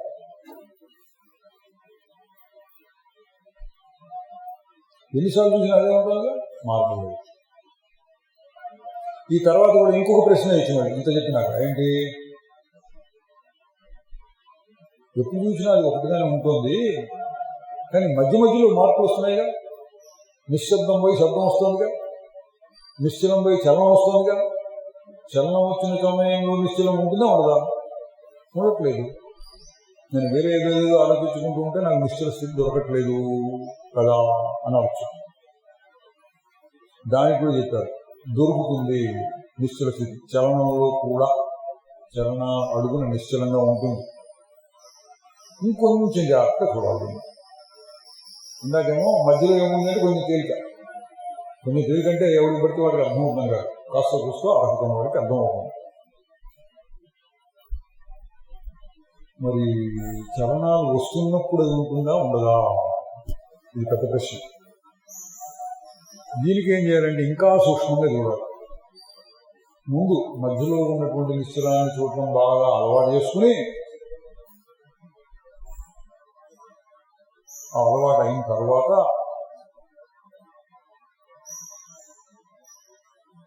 చలనాల వెనక ఉండే నిశ్చలాన్ని, చలనాలకి ఆధారంగా ఉండే నిశ్చలాన్ని చూడొచ్చు. తెర బొమ్మలు నాకు సినిమా తెర, టీవీ తెర ఉదాహరణ వచ్చినాయి కదా, బాగా పూర్వకాలంలో వచ్చినాయి. దాన్ని చాలాసార్లు వాడుతుంటాం. తెర మీద బొమ్మలు, రకరకాల బొమ్మలు. ఒకసారి టీవీ కట్టేసాం, టీవీ ఆఫ్, స్విచ్ తీసేస్తే తెరంగా కనపడుతుంది. మళ్ళీ వేసాం, మళ్ళీ బొమ్మలు మళ్ళీ తీసేసాం, మళ్ళీ తీసేసాం. అట్లా 4 సార్లు 10 సార్లు చేస్తే మనకు ఒక అనుభవం వచ్చింది. ఏంటి? బొమ్మలు రకరకాలుగా ఉంటున్నాయి, టీవీ తెర మటుకు ఎక్కువ ఒకే రకంగా ఉంది అని. ఇప్పుడు తర్వాత ఒక ప్రశ్న ఏంటి? బొమ్మలు వస్తూ ఉన్న సమయంలో తెర ఉంటుందా? తెర ఉండాలి కదండి, ఎక్కడికి పోతుంది? ఇది సిద్ధాంతమైన ప్రదర్శన. మీకు బాగా అనుభవం కావాలంటే ఏం చేయాలి? తెర ఉంటుందా ఉండదా? బొమ్మలు వస్తున్నప్పుడు బొమ్మ ఆగిపోయినట్టు ఉంటుంది.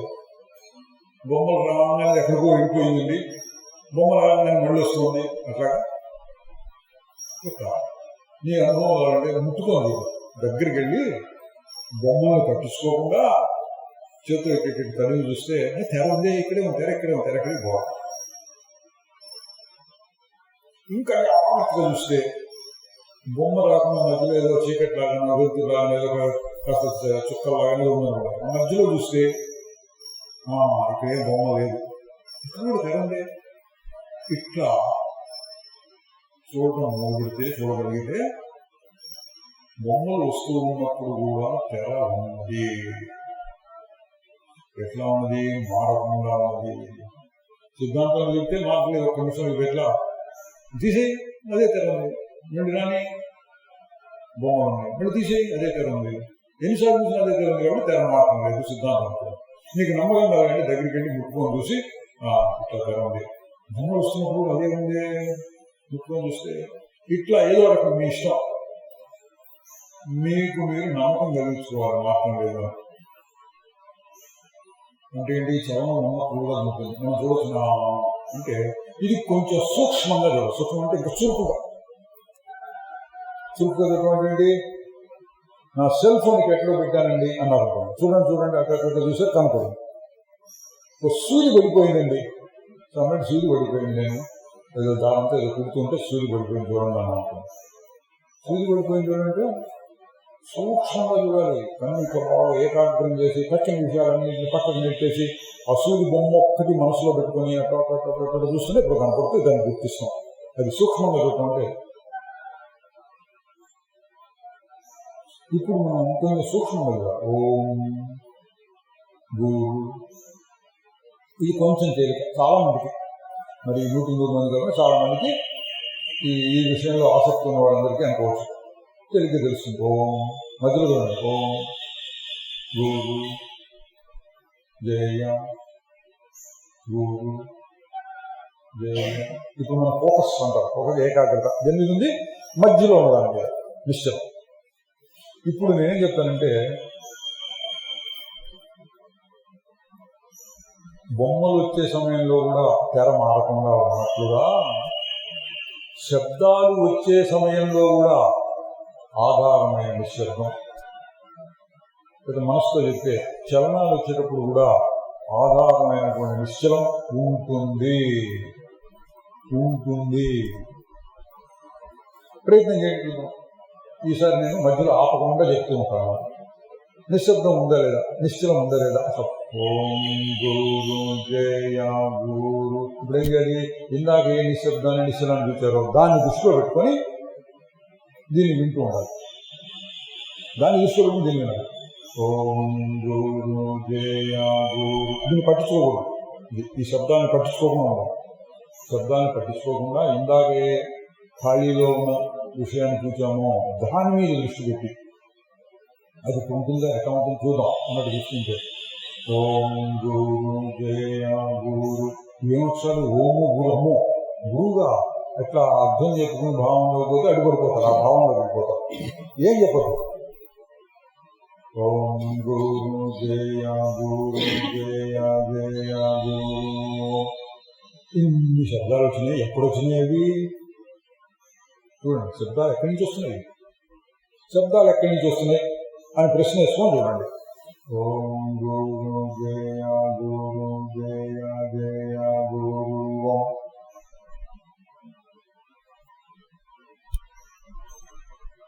ఎక్కడి నుంచి వస్తున్నాయి అంటే ఎక్కడ పోతున్నాయో చూడండి, ఎక్కడ పడిపోతున్నాయో మళ్ళీ ఎక్కడి నుంచి లేచి వస్తున్నాయి. ఓం గురు జయ గురు జయ జయ గురు. ఆకంగా ఎక్కడిపోయి నిశ్శబ్దంలో లయమైపోయింది. సృష్టి స్థితి లయాలన్నట్టు ఓం అనగానే సృష్టి మొదలైంది అనుకోండి. ఓం గురు జయ గురు జయ జయ గురు లయమైపోయింది. ఓం గురు జయ గురు జయ జయ గురు. ఓం గురు జయ గురు ప్రాధాన్యం, అర్థం, దృష్టి, భక్తి, భావం అటువంటి ఏం లేదు. శబ్దమే కదా, ఈ శబ్దాన్ని తెలిసిన దేవుడు అన్నట్టుగా చూడండి. ఓం గురు జయ గురు జయ జయ గురు. నేను తెలుసుకుంటున్నాను, ఓం వచ్చింది తెలుసుకున్నాను, గో వచ్చింది తెలుసుకున్నాను, రూ వచ్చింది తెలుసుకున్నాను. ఆ తెలుసుకునే వాడిని దృష్టి పెట్టండి. ఓం గురు జయ గురు జయ జయ గురు అంటే ఈ శబ్దాలకున్న అర్థాలు వీటి మీద దృష్టి లేకుండా పట్టించుకోకుండా ఊరక చూస్తూ ఉండాలి. మీరు టీవీ పెట్టినారనుకోండి, టీవీలో మీకు ఆసక్తికరమైన ఏదో ఉందనుకోండి. పొద్దున్నే కార్తీక మాసం శివుడికి అభిషేకం చేస్తున్నారు, ఏదో ఛానల్లో చూస్తున్నారు, మీరు కూడా దండం పెట్టుకుంటూ చూస్తున్నారు. తర్వాత పిల్లలు ఎవరో వచ్చారు, క్రికెట్ చూస్తాను కాసేపు అని క్రికెట్ పెట్టారనుకోండి. మీకంత అర్థం కాదు, అంత దాని మీద ఆసక్తి లేదు. అప్పుడు ఎట్లా ఉంటుంది మీ మనసు? మీకు ఇదన్నీ ఇంట్రెస్ట్ లేదు, ఆ క్రికెట్ చూడటం లేదు. పిల్లలకు ముందు వాళ్ళు చూస్తున్నారు. బొమ్మలు కనిపిస్తూ ఉంటాయి, మీరు పట్టించుకో, మీకు అర్థం కాదు, పట్టించుకోకుండా ఉంటే దేని చూసినట్టు తెరం చూస్తున్నారు, ఏదో బొమ్మలు ఏదో వస్తుంది. అట్లా ఇప్పుడు ఏం పట్టించుకోకుండా ఓం గురు జయ గురు జయ జయ గురు, ఓం గురు జయ గురు జయ జయ గురు. దీన్ని వినేవాడు, దీన్ని తెలుసుకునేవాడు అట్లా ప్రశ్నిస్తున్నాడు. ఓం గురు తెలిసినవాడు, ఓం గురు జయ గురు, ఓం గురు జయ గురు అని 8 అక్షరాలు తెలుసుకునేవాడు, తెలిసినవాడు ప్రశ్నిస్తున్నాడు. ఓం గురు జయ గురు జయ జయ గురు. ఇందాక మనం చెప్పుకో, శుక్లాంబరం కృష్ణుడు సరస్వతి నమస్కృత్యం హృదయ కావడం విద్యారంభం దర్శనం నిద్రపోతున్నా అనుకోండి.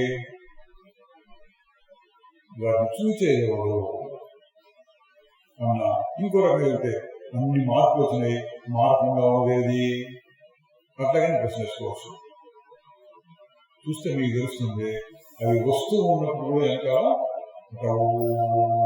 చూస్తూ ఉంటుంది. సాక్షి అంటున్నాడు, ఒక సాక్షి మార్గంగా చూస్తూ ఉంటుంది. ఓం గురు జయ గురు జయ జయ గురు, ఓం గురు జయ గురు జయ జయ గురు. మరొకసారి ఇప్పుడు ఆగి చూద్దాం. ఓం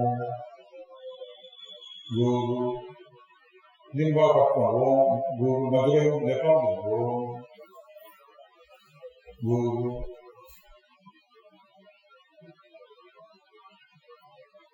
ఓం గురు జయ గురు జయ జయ గురు. ఇందాక ఉన్నటువంటి సభ్యులకు ఉండాలి ఆ ప్రశ్న చూడండి. ఓం గురు జయ గురు జయ జయ గురు. ఇక్కడ ఏవలసిందండి, శబ్దాన్ని పట్టించుకోకూడదు, వాడు అర్థాన్ని పట్టించుకోకూడదు, ఏదో శబ్దం అంటే.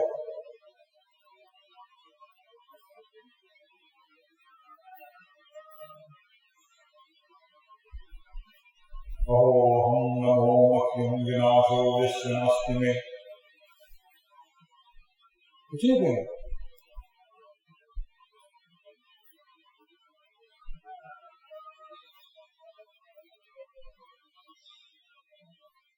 దండలో మీరు తెర మీద ఉదాహరణ చెప్పి, తెర మీద బొమ్మల ఉదాహరణ చెప్పింది. ఇంకొక ఉదాహరణ పూర్వకాలం చెప్పింది.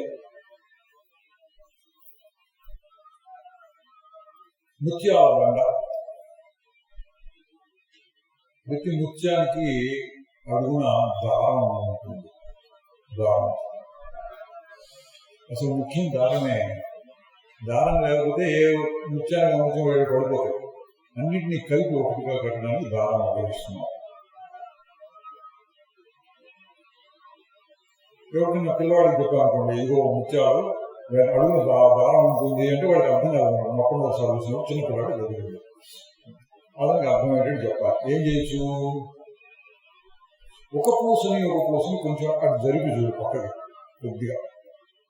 కొద్దిగా మనం పక్కకి నెట్టగలిగితే దాని అడుగున దారం కావాలి. ఇంకో చోట మళ్ళీ అట్టగే 2 పూసని పక్కకి నెట్టి చూడండి దారం. ఇంకో చోట 5 చోట 6 చోట 10 చోట ఇట్లా అక్కడక్కడ చేస్తూ ఉంటే మీకేం తెలుస్తుంది? అవును, దండలో ముత్యాలు ఉన్నాయి, మన ముత్యాలు ఆహాహా ముత్యాలు అనుకుంటున్నాము, ఆ ముత్యాలకే విలువ ఇస్తున్నాము. కానీ ఆ ముత్యాల యొక్క దండ కూర్పుకి కావాల్సింది దారాన్ని మనం గ్రహించవచ్చు. ఎట్లా? మధ్యలో ఒకసారి 2 సార్లు 3 సార్లు 4 సార్లు అక్కడ వేరు చేస్తుడు దారం. తర్వాత దృష్టిలో మార్పు వచ్చింది. నాకు ముత్యమే కనపడుతోంది, అనేక ముత్యాలు కనపడుతున్నాయి, కానీ అడుగున దారం ఉన్నది అని మీకు గట్టి నమ్మకం వస్తుంది మధ్యలో చూస్తే. అట్లా ఇప్పుడు ఓం గురు జయ గురు మధ్యలో నిశ్చయంగా జయ జయ గురు ఓం గురు జయ గురు. ఇప్పుడు పట్టించుకోకుండా వినండి. ఓం గురు జయ గురు జయ జయ గురు. పట్టించుకోకుండా దేని పట్టించుకోవాలి? ఇందాక చూసినప్పుడు మార్గంగా మధ్యలో కనిపించింది, ఆ మధ్యలో ఇప్పుడు ఉందా లేదా అని ప్రశ్న వేసుకున్నాడు. ఓం గురు జయ గురు జయ జయ గురు ఓం గురు జయ గురు జయ జయ గురు. ఏం చేస్తుందంటే ఏం చేయటం ఓటుందంటే ఏవో వస్తున్నాయి పోతున్నాయి. ఓం వచ్చిందే గురువు వచ్చిందని అనవసరం, ఏదో వస్తుంది పోతుంది అన్నట్టుగా చూస్తూ ఉంటుంది. అది దానికి ఏం పెట్టినా తెలివి అన్నాం. తెలివి కొత్త తెలివి. మామూలు మనం తెలివి అన్నమాట రకరకాలు వాడతాం. ఈ విషయంలో వాడికి బాగా తెలివి ఉంది, ఆ విషయంలో తెలివి ఉంది. ఇప్పుడు నాకు వాడు చూస్తుంది తెలివి. ఏం తెలివి? చెట్టు కనుకుంటున్నాం. చెట్టు తెలివి నాకు కలిగింది. అంటే చెట్టు జ్ఞానం, సంస్కృతం చెప్తే జ్ఞానం. చెట్టు తెలివి. ఇదితే గోడ అంటాం, గోడ తెలివి. పువ్వు అంటాం, పువ్వు తెలివి. రకరకాల తెలివి. ఏనా ఒక్క తెలివి అంటే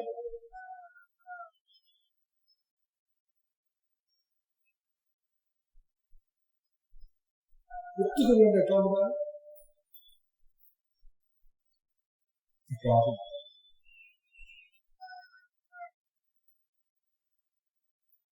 ఏలేనప్పుడు అట్లా ఉంటుంది. దేన్నైనా తెలుసుకోగలిగిన శక్తి ఉంది.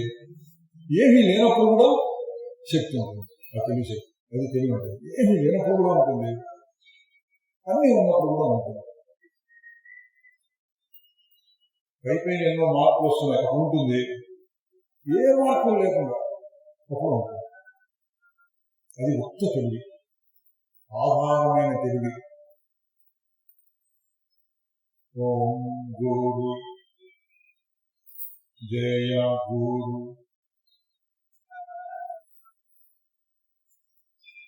జయ జయ గురు. మధ్యలో ఆకు చూసినప్పుడు దాన్ని స్పష్టంగా తెలుసు, బాగా చక్కగా తెలియటం కోసం ఆకుతున్నాను. ఒకసారి మీకు నమ్మకం అనుభవం ఏర్పడిన తర్వాత అదే అనుభవం ఇప్పుడు ఉందా లేదా అని ప్రశ్న వేసుకున్నారు. ఓం గురు జయ గురు జయ జయ గురు ఉంది. ఎక్కడ తెలుస్తుందంటే మాటల్ని పట్టించుకోవాలి, శబ్దాన్ని పట్టించుకోవాలి. ఏవో వస్తున్నాయి, నా మనకి నేనుంట.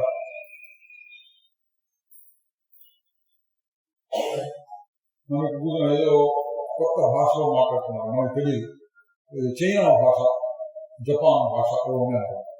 ఎవరు ఇద్దరు మాట్లాడుకుంటున్నారు ఆ భాషలో, మనకి ఏం అర్థం కావట్లేదు. కానీ ఏం తెలిసిన శబ్దాలు ఉన్నట్టు తెలుసుకోవాలి, అర్థం తెలియటం. అప్పుడు ఏమున్నట్టు ఏం లేదు, ఏదో ఉత్తగా ఉందంటే, ఏదో వస్తున్నాయి అదొక రకమైన తెలియదు. అక్కడ పట్టించుకోకుండా చూస్తే దేన్నైనా రోడ్డు మీద జనం ఉంటున్నారు, ఎవరో వస్తున్నారు పట్టించుకోకుండా చూసాను. వీడ ఎక్కడ చూసానే అంటే పట్టించుకున్నాను. ఎదురుగా చూస్తే అన్ని చెట్లు కనపడుతున్నాయి, ఇంకా చెట్లు అంతే. ఏం చెట్టు ఇది? మామిడి చెట్టు. అదే కొబ్బరి చెట్లు, అరటి చెట్లు. ఇది పట్టించుకున్నాను. ఏం పట్టించుకున్నా ఒక చూస్తున్నా, అదే అనుకుంటున్నాను. మహా అయితే చెట్లు అని ఒక మాట చెప్పచ్చు, మనకంటే ఎక్కువ ఏం చెప్పకూడదు. అది కూడా చెప్పకుండా ఊరక చూస్తున్నా. అప్పుడు ఉండేది ఉత్త తెలివి. దేంతో కాకుండా ఇంత చెప్తున్నారు. అయితే నీకేంటి? అప్పుడు మధ్య మధ్య ప్రశ్న. ఇంత చెప్పుకున్నాం, దేనికోసం ఎలా చెప్పుకున్నాం అంటే నువ్వే అది మహావాక్యం అంటారు. మహావాక్యం అంటే ఇదే. ఇంత చెప్పినాక నువ్వు అంటే ఏది, అది అసలైన నువ్వు అది. మొత్తం మొదలుపెట్టినప్పుడు చెప్తాం. శరీరంతో కలుపుకుని నేను ఇట్లా ఉంటాను అట్లా ఉంటాను, ఫలానా నా పేరు ఇది, నా ఊరు ఇది, నా వయస్సు ఎంత, నా ధర్మం ఎంత, నా ఆదాయం ఎంత, నా బంధువర్గం ఎంత, ఇది నువ్వు చెప్పుకుంటూ ఉంటాను. అది కాదు, అవన్నీ మారిపోతున్నాయి, మారిపోయే వాడిని పట్టుకుంటే మోసం చేస్తాయి.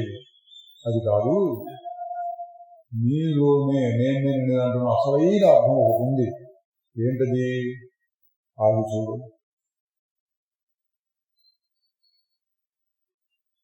ఇది ఉత్త తెలివి.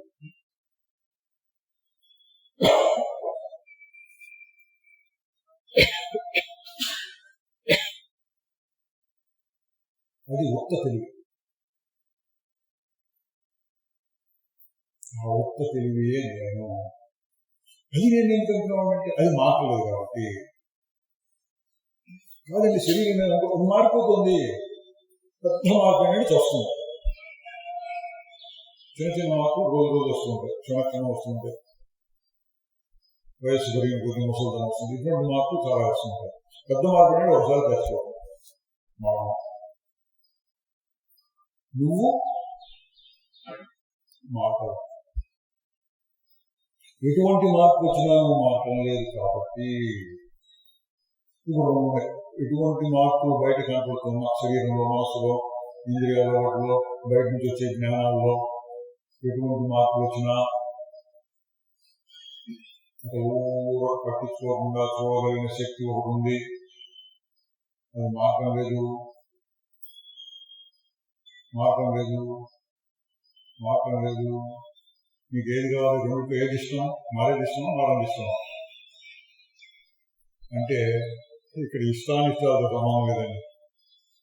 మారందే నువ్వు కాదండి. నాకు మారేది ఇష్టం, నేను శరీరం నేను అనుకుంటే చచ్చిపో. ఎప్పుడో కావడం కాదు, రోజు క్షణక్షణం చచ్చిపోవడం. క్షణక్షణం ఏవో బాగా వస్తుంటాయి. మారింది నేను అంటే నీకే సమస్య లేదు, సర్వరోగ నివారణ. ఇప్పుడు కష్టం ఏంటంటే ఇది తెలుసుకోవడం, తెలుసుకున్న తర్వాత ఆ విధంగా నిలబడిపోవాలి. దాన్ని మర్చిపోకుండా అట్లా మనసులో పెట్టుకోవాలి. అట్లా పెట్టుకుంటే ఎట్లా ఉంటుంది? దృష్టిలో బాగా మార్పు వచ్చేసింది.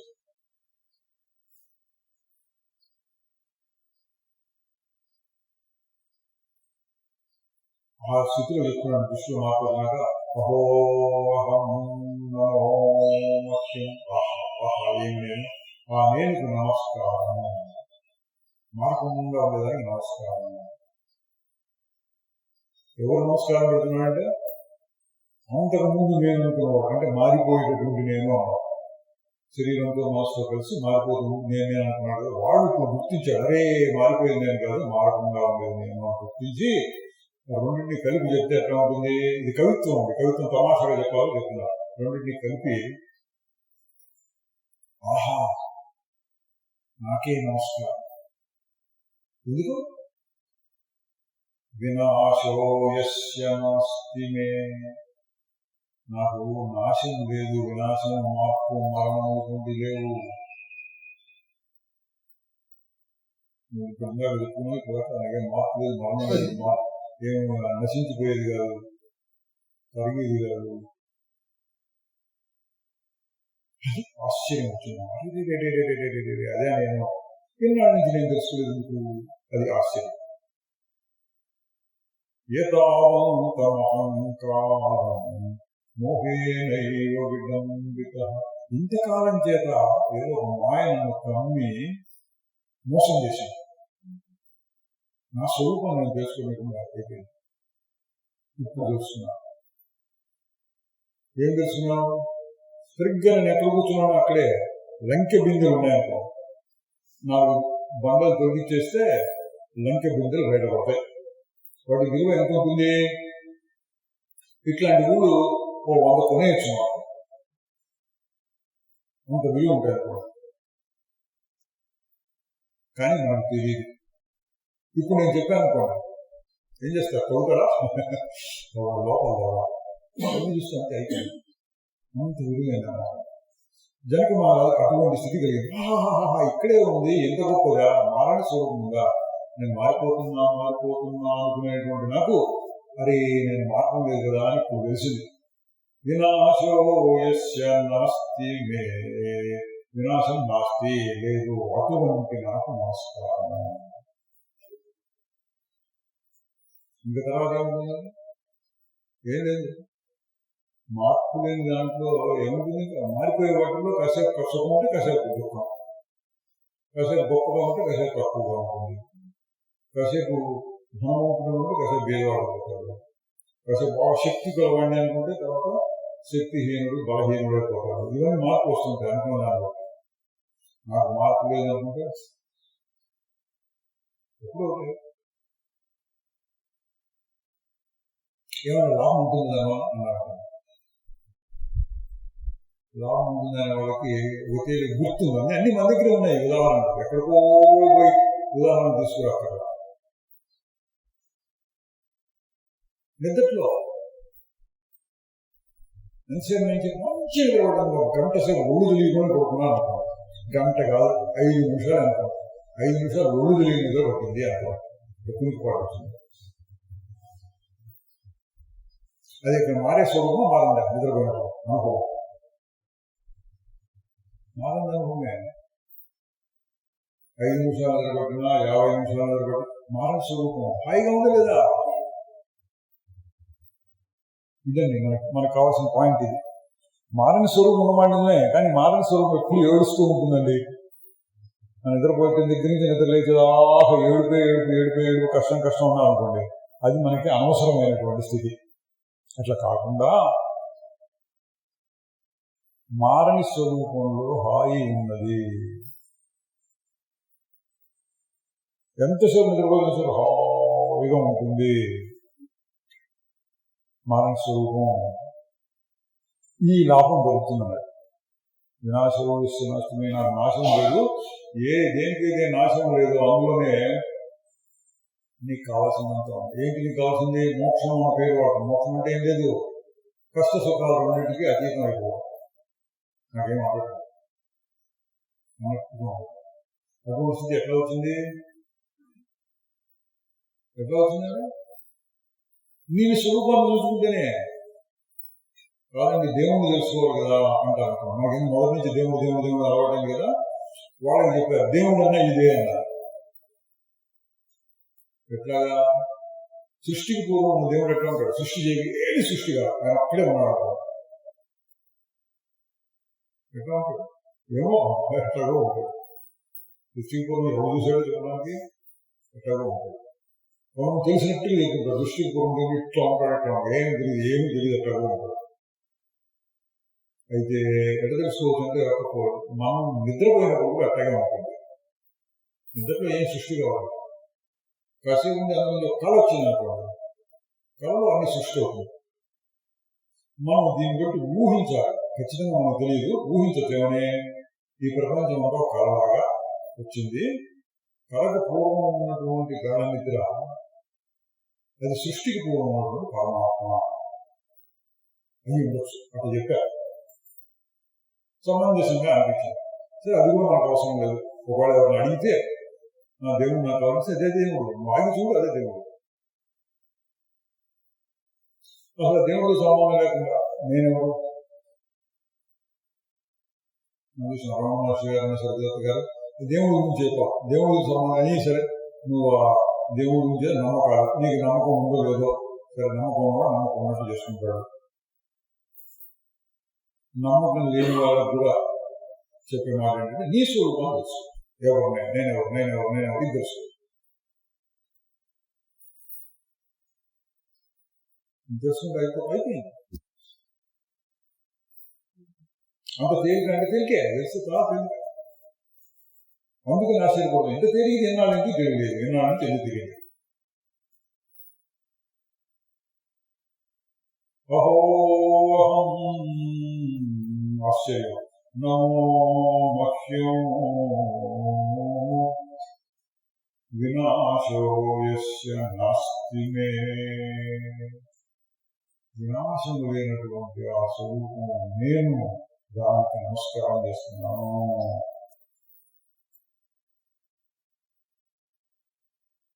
అచ్చగా స్వరూపం మునిగిపోయినారనుకోండి, ఎవరికెవరు నమస్కారం చేస్తాడు? ఆ మాటే మొదట కొంచెం అటు ఇటు ఊరిసలాడు అనుకోండి, ఆ స్వరూపం కనపడింది, మళ్ళీ ఒకసారి ఇక్కడికి వచ్చాం, మళ్ళీ అక్కడికి వెళ్ళాం, రెండు కలిపి చూసుకుంటే ఒక స్వరూపం ఉంది కదా, చాలా గొప్పగా ఉండేది, దానికి నమస్కారం అని అంతకు ముందు ఉన్నటువంటి కొంచెం జీవస్వరూపం, శరీరంతో కలిసిపోయినటువంటి స్వరూపం, వేరు చేసుకోగలిగిన శక్తిని సంపాదించుకున్నప్పుడు ఈ రెండింటిని కలిపి చూస్తే అదే రైట్, అదే రైట్, అదే రైట్, దానికి నమస్కారం అంటున్నారు. బ్రహ్మాదిస్తంభ పర్యంతం జగన్నాశే తిష్టత. బ్రహ్మదేవుడు మొదలుకుని గడ్డిపోత వరకు అన్ని నశించిపోయినప్పటికీ ఇది నశించదు, అటువంటి నాకు నమస్కారం. ఇదైతే చెప్తావండి, నీ సంగతి నువ్వు చెప్పుకున్నా, నువ్వు వినాశం లేదా మనం నేనంటే ఎవరు చెప్పుకున్నావు, బ్రహ్మదేవుడి సంగతి నీకెందుకు ఆయన అంటే నేను ఏమండి ఎట్లా ఉన్నారు, 10 సెకండ్ల పాటు ఆగాము. ఎట్లా ఉన్నాయంటే ఏం మారలేదండి, బాగుంది. మిమ్మల్ని అడిగాను ఎట్లా ఉందండి, ఏం మారలేదు. మిమ్మల్ని అట్లా ఎంతమంది ఉన్నాయని అడగండి. నేను ఇందాక ఒక 5 సెకండ్ 10 సెకండ్ కొద్దిగా ఎంత కుదురుతుంది ఆగి చూసి ఏముందండి అప్పుడు మారిందా మారలేదా, మారింది ఎక్కడుంది, నీలోనే ఉంది, నీలోనే ఉంది, నీలోనే ఉంది. అంత అందరూ ఎవరు చూసారు, నాలో ఉంది అన్నారు. మారణ స్వరూపం అది ఎక్కడున్నట్టు ఇప్పుడు ఇంతగా ఉన్నట్టు.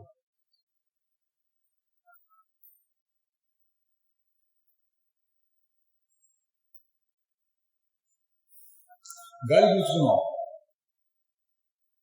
గాలి వదిలేసాం, ఎక్కడున్నట్టు గాలి మీలో గాలి ఉంది, మీరు పీల్చుకున్నారు. మీలో ప్రతివాడు గాలి పీల్చుకున్నట్టుగా ఊపిరితిత్తులు అంటున్నారు, ప్రతివాడు ఊపిరితిత్తులో గాలి ఉంది. ఆ గాలి అంతా ఒకటే గాలండి, నచ్చాను కూడా ఒకటే గాలి విశ్వమంతా వ్యాపించింది, అదే అందరిలో తిరుగుతాం. ఆ విధంగా మారణ స్వరూపం ఇక్కడ ఉంది, ఇక్కడ ఉంది, ఇక్కడ ఉంది, ఇక్కడ ఉంది, ఇక్కడ ఉంది. బ్రహ్మదేవుడు మనం మారిపోకుండా మారణ స్వరూపం ఉంటే బ్రహ్మదేవుడే స్వరూపం ఉంటుంది, మారిపోతాడా? ఆయన మారడు. బ్రహ్మదేవుడు మారడు. స్తంభం అంటే గడ్డిపోతాడు, గడ్డి పరకలో కూడా అది ఉంటుంది. బ్రహ్మాది స్తంభ పర్యంతం, జగత్తంతా వస్తుంది పోతుంది, ఆధార వస్తువు మటుకు మాత్రం లేదు. గడ్డిపరచలో కూడా మారణ వస్తువు ఉంటుంది అంటే మనం ఇంకో రంగు చెప్పుకోవచ్చు. గడ్డి పరక ఏమైపోయింది, ఎండిపోయింది, తర్వాత ఏమైపోయింది, భూమిలో పడి, తర్వాత మట్టిలో కలిసిపోయింది, తర్వాత మళ్ళీ మట్టి నుంచి కూడా వచ్చింది. నాశనం లేదు, మట్టిలో కలిసి మళ్ళీ తిరిగి వస్తుంది పుట్టుని చూస్తుంది, అంతా మట్టిలోనే కలుస్తుంది. మట్టి దృష్టిలో చెప్పినప్పుడు మట్టి సత్యం, మట్టి మాత్రం లేదు. గడ్డి పరక మారిపోతుంది, అయిపోయిన మార్పు, అసలైన మార్పు మట్టి, మార్పు లేకుండా ఉంటుంది మట్టి. మనందరం కూర్చుని నేను అందరూ అనుకుంటే ఏంటి ఎవరు ప్రతివాడు మాట్లాడేదంటే ఎవరు గ్రేట్, ఎవరో బాగా శక్తియుక్తులు ఎక్కువగా ఉన్నాయనుకోండి, వాడికి ఫస్ట్ లేదని, వాడికి మన ఆటలో ఫస్ట్, లేదా బలంలో ఫస్ట్, లేదా రాజకీయాల్లో ఫస్ట్ ఇలా చెప్పుకోవచ్చు. ఇప్పుడు ఎవరు చూసినా కూడా మాట్లాడేది అందరూ ఒకటే. ఇప్పుడు చూసేటప్పటికి నాలో ఉన్నదే దేవుడిలో కూడా ఉన్నది, దేవుడిలో ఉన్నది నాలో కూడా ఉన్నది.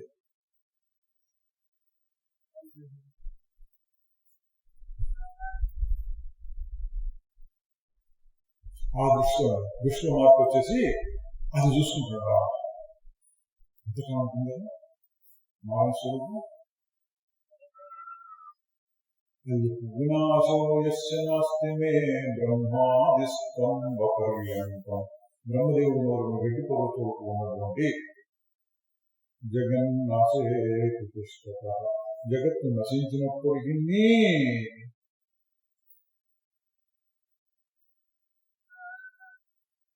కళ కళ వచ్చింది. కళ ఏంటంటే వస్తుంది. కళ నశించినప్పటికీ కళకు ముందున్న స్వరూపము కళ అయిపోయిన తర్వాత కూడా ఉంటుంది. అంటే కళలో కూడా అదే ఉంటుంది. అది నశించకుండేది. అది నేను గర్వపడుతున్నా అంటే గర్వం లేదు. అందుకని గర్వం అనుకుంటాను. జ్ఞానం అనుకుంటుంది నేనే దేవుడు గర్వపడుతుంటాను అంటారు. ఇది గర్వంతో చెప్పే మాట కాదు. నేను మాత్రమే దేవుడు అంటే గర్వం. అందరిలో అదే ఉందన్నమాట. అందరిలో ఉన్న నేను దేవుడు. నేను దేవుడు, నువ్వు దేవుడు. గడ్డి కోస కూడా దేవుడే. సర్వం కలిగిన బ్రహ్మ, సర్వం బ్రహ్మ, బ్రహ్మముక్కటే బ్రహ్మముక్కటే. ఆ దృష్టి ఎటువంటి గర్వంతో చెప్పిన మాట కాదు. సమత్వం అంతటా ఒకటే ఉన్నది. ఆ స్వరూపాన్ని తెలుసుకున్నాడు ఎవరు? జనక మహారాజు. తెలుసుకుని ఏమంటున్నాడు? అహో అహో అహో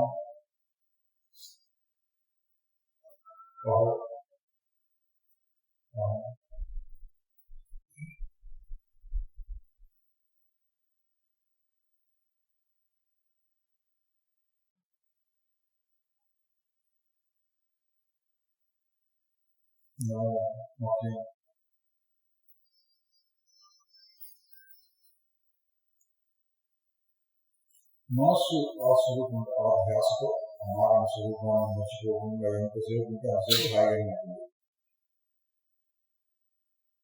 జనక మహారాజు అక్కడ నిలిచిపోయి ఓహోహో పాడడానికి పోతున్నాడు.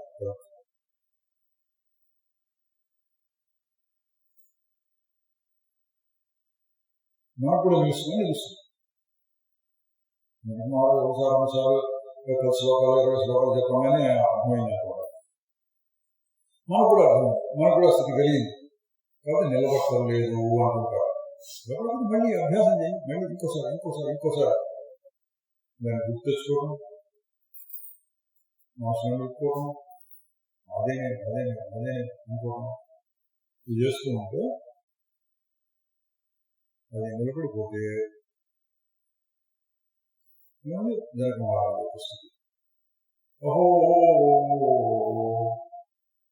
అహం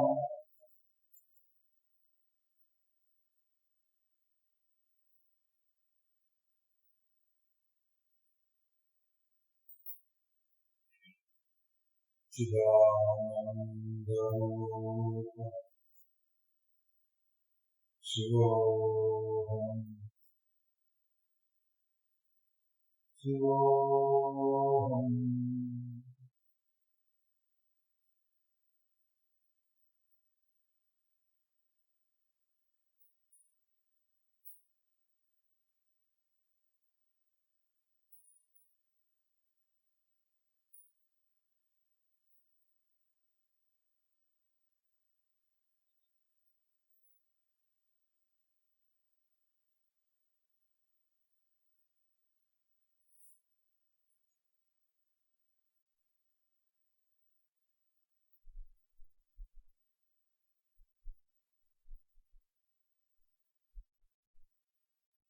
Oh,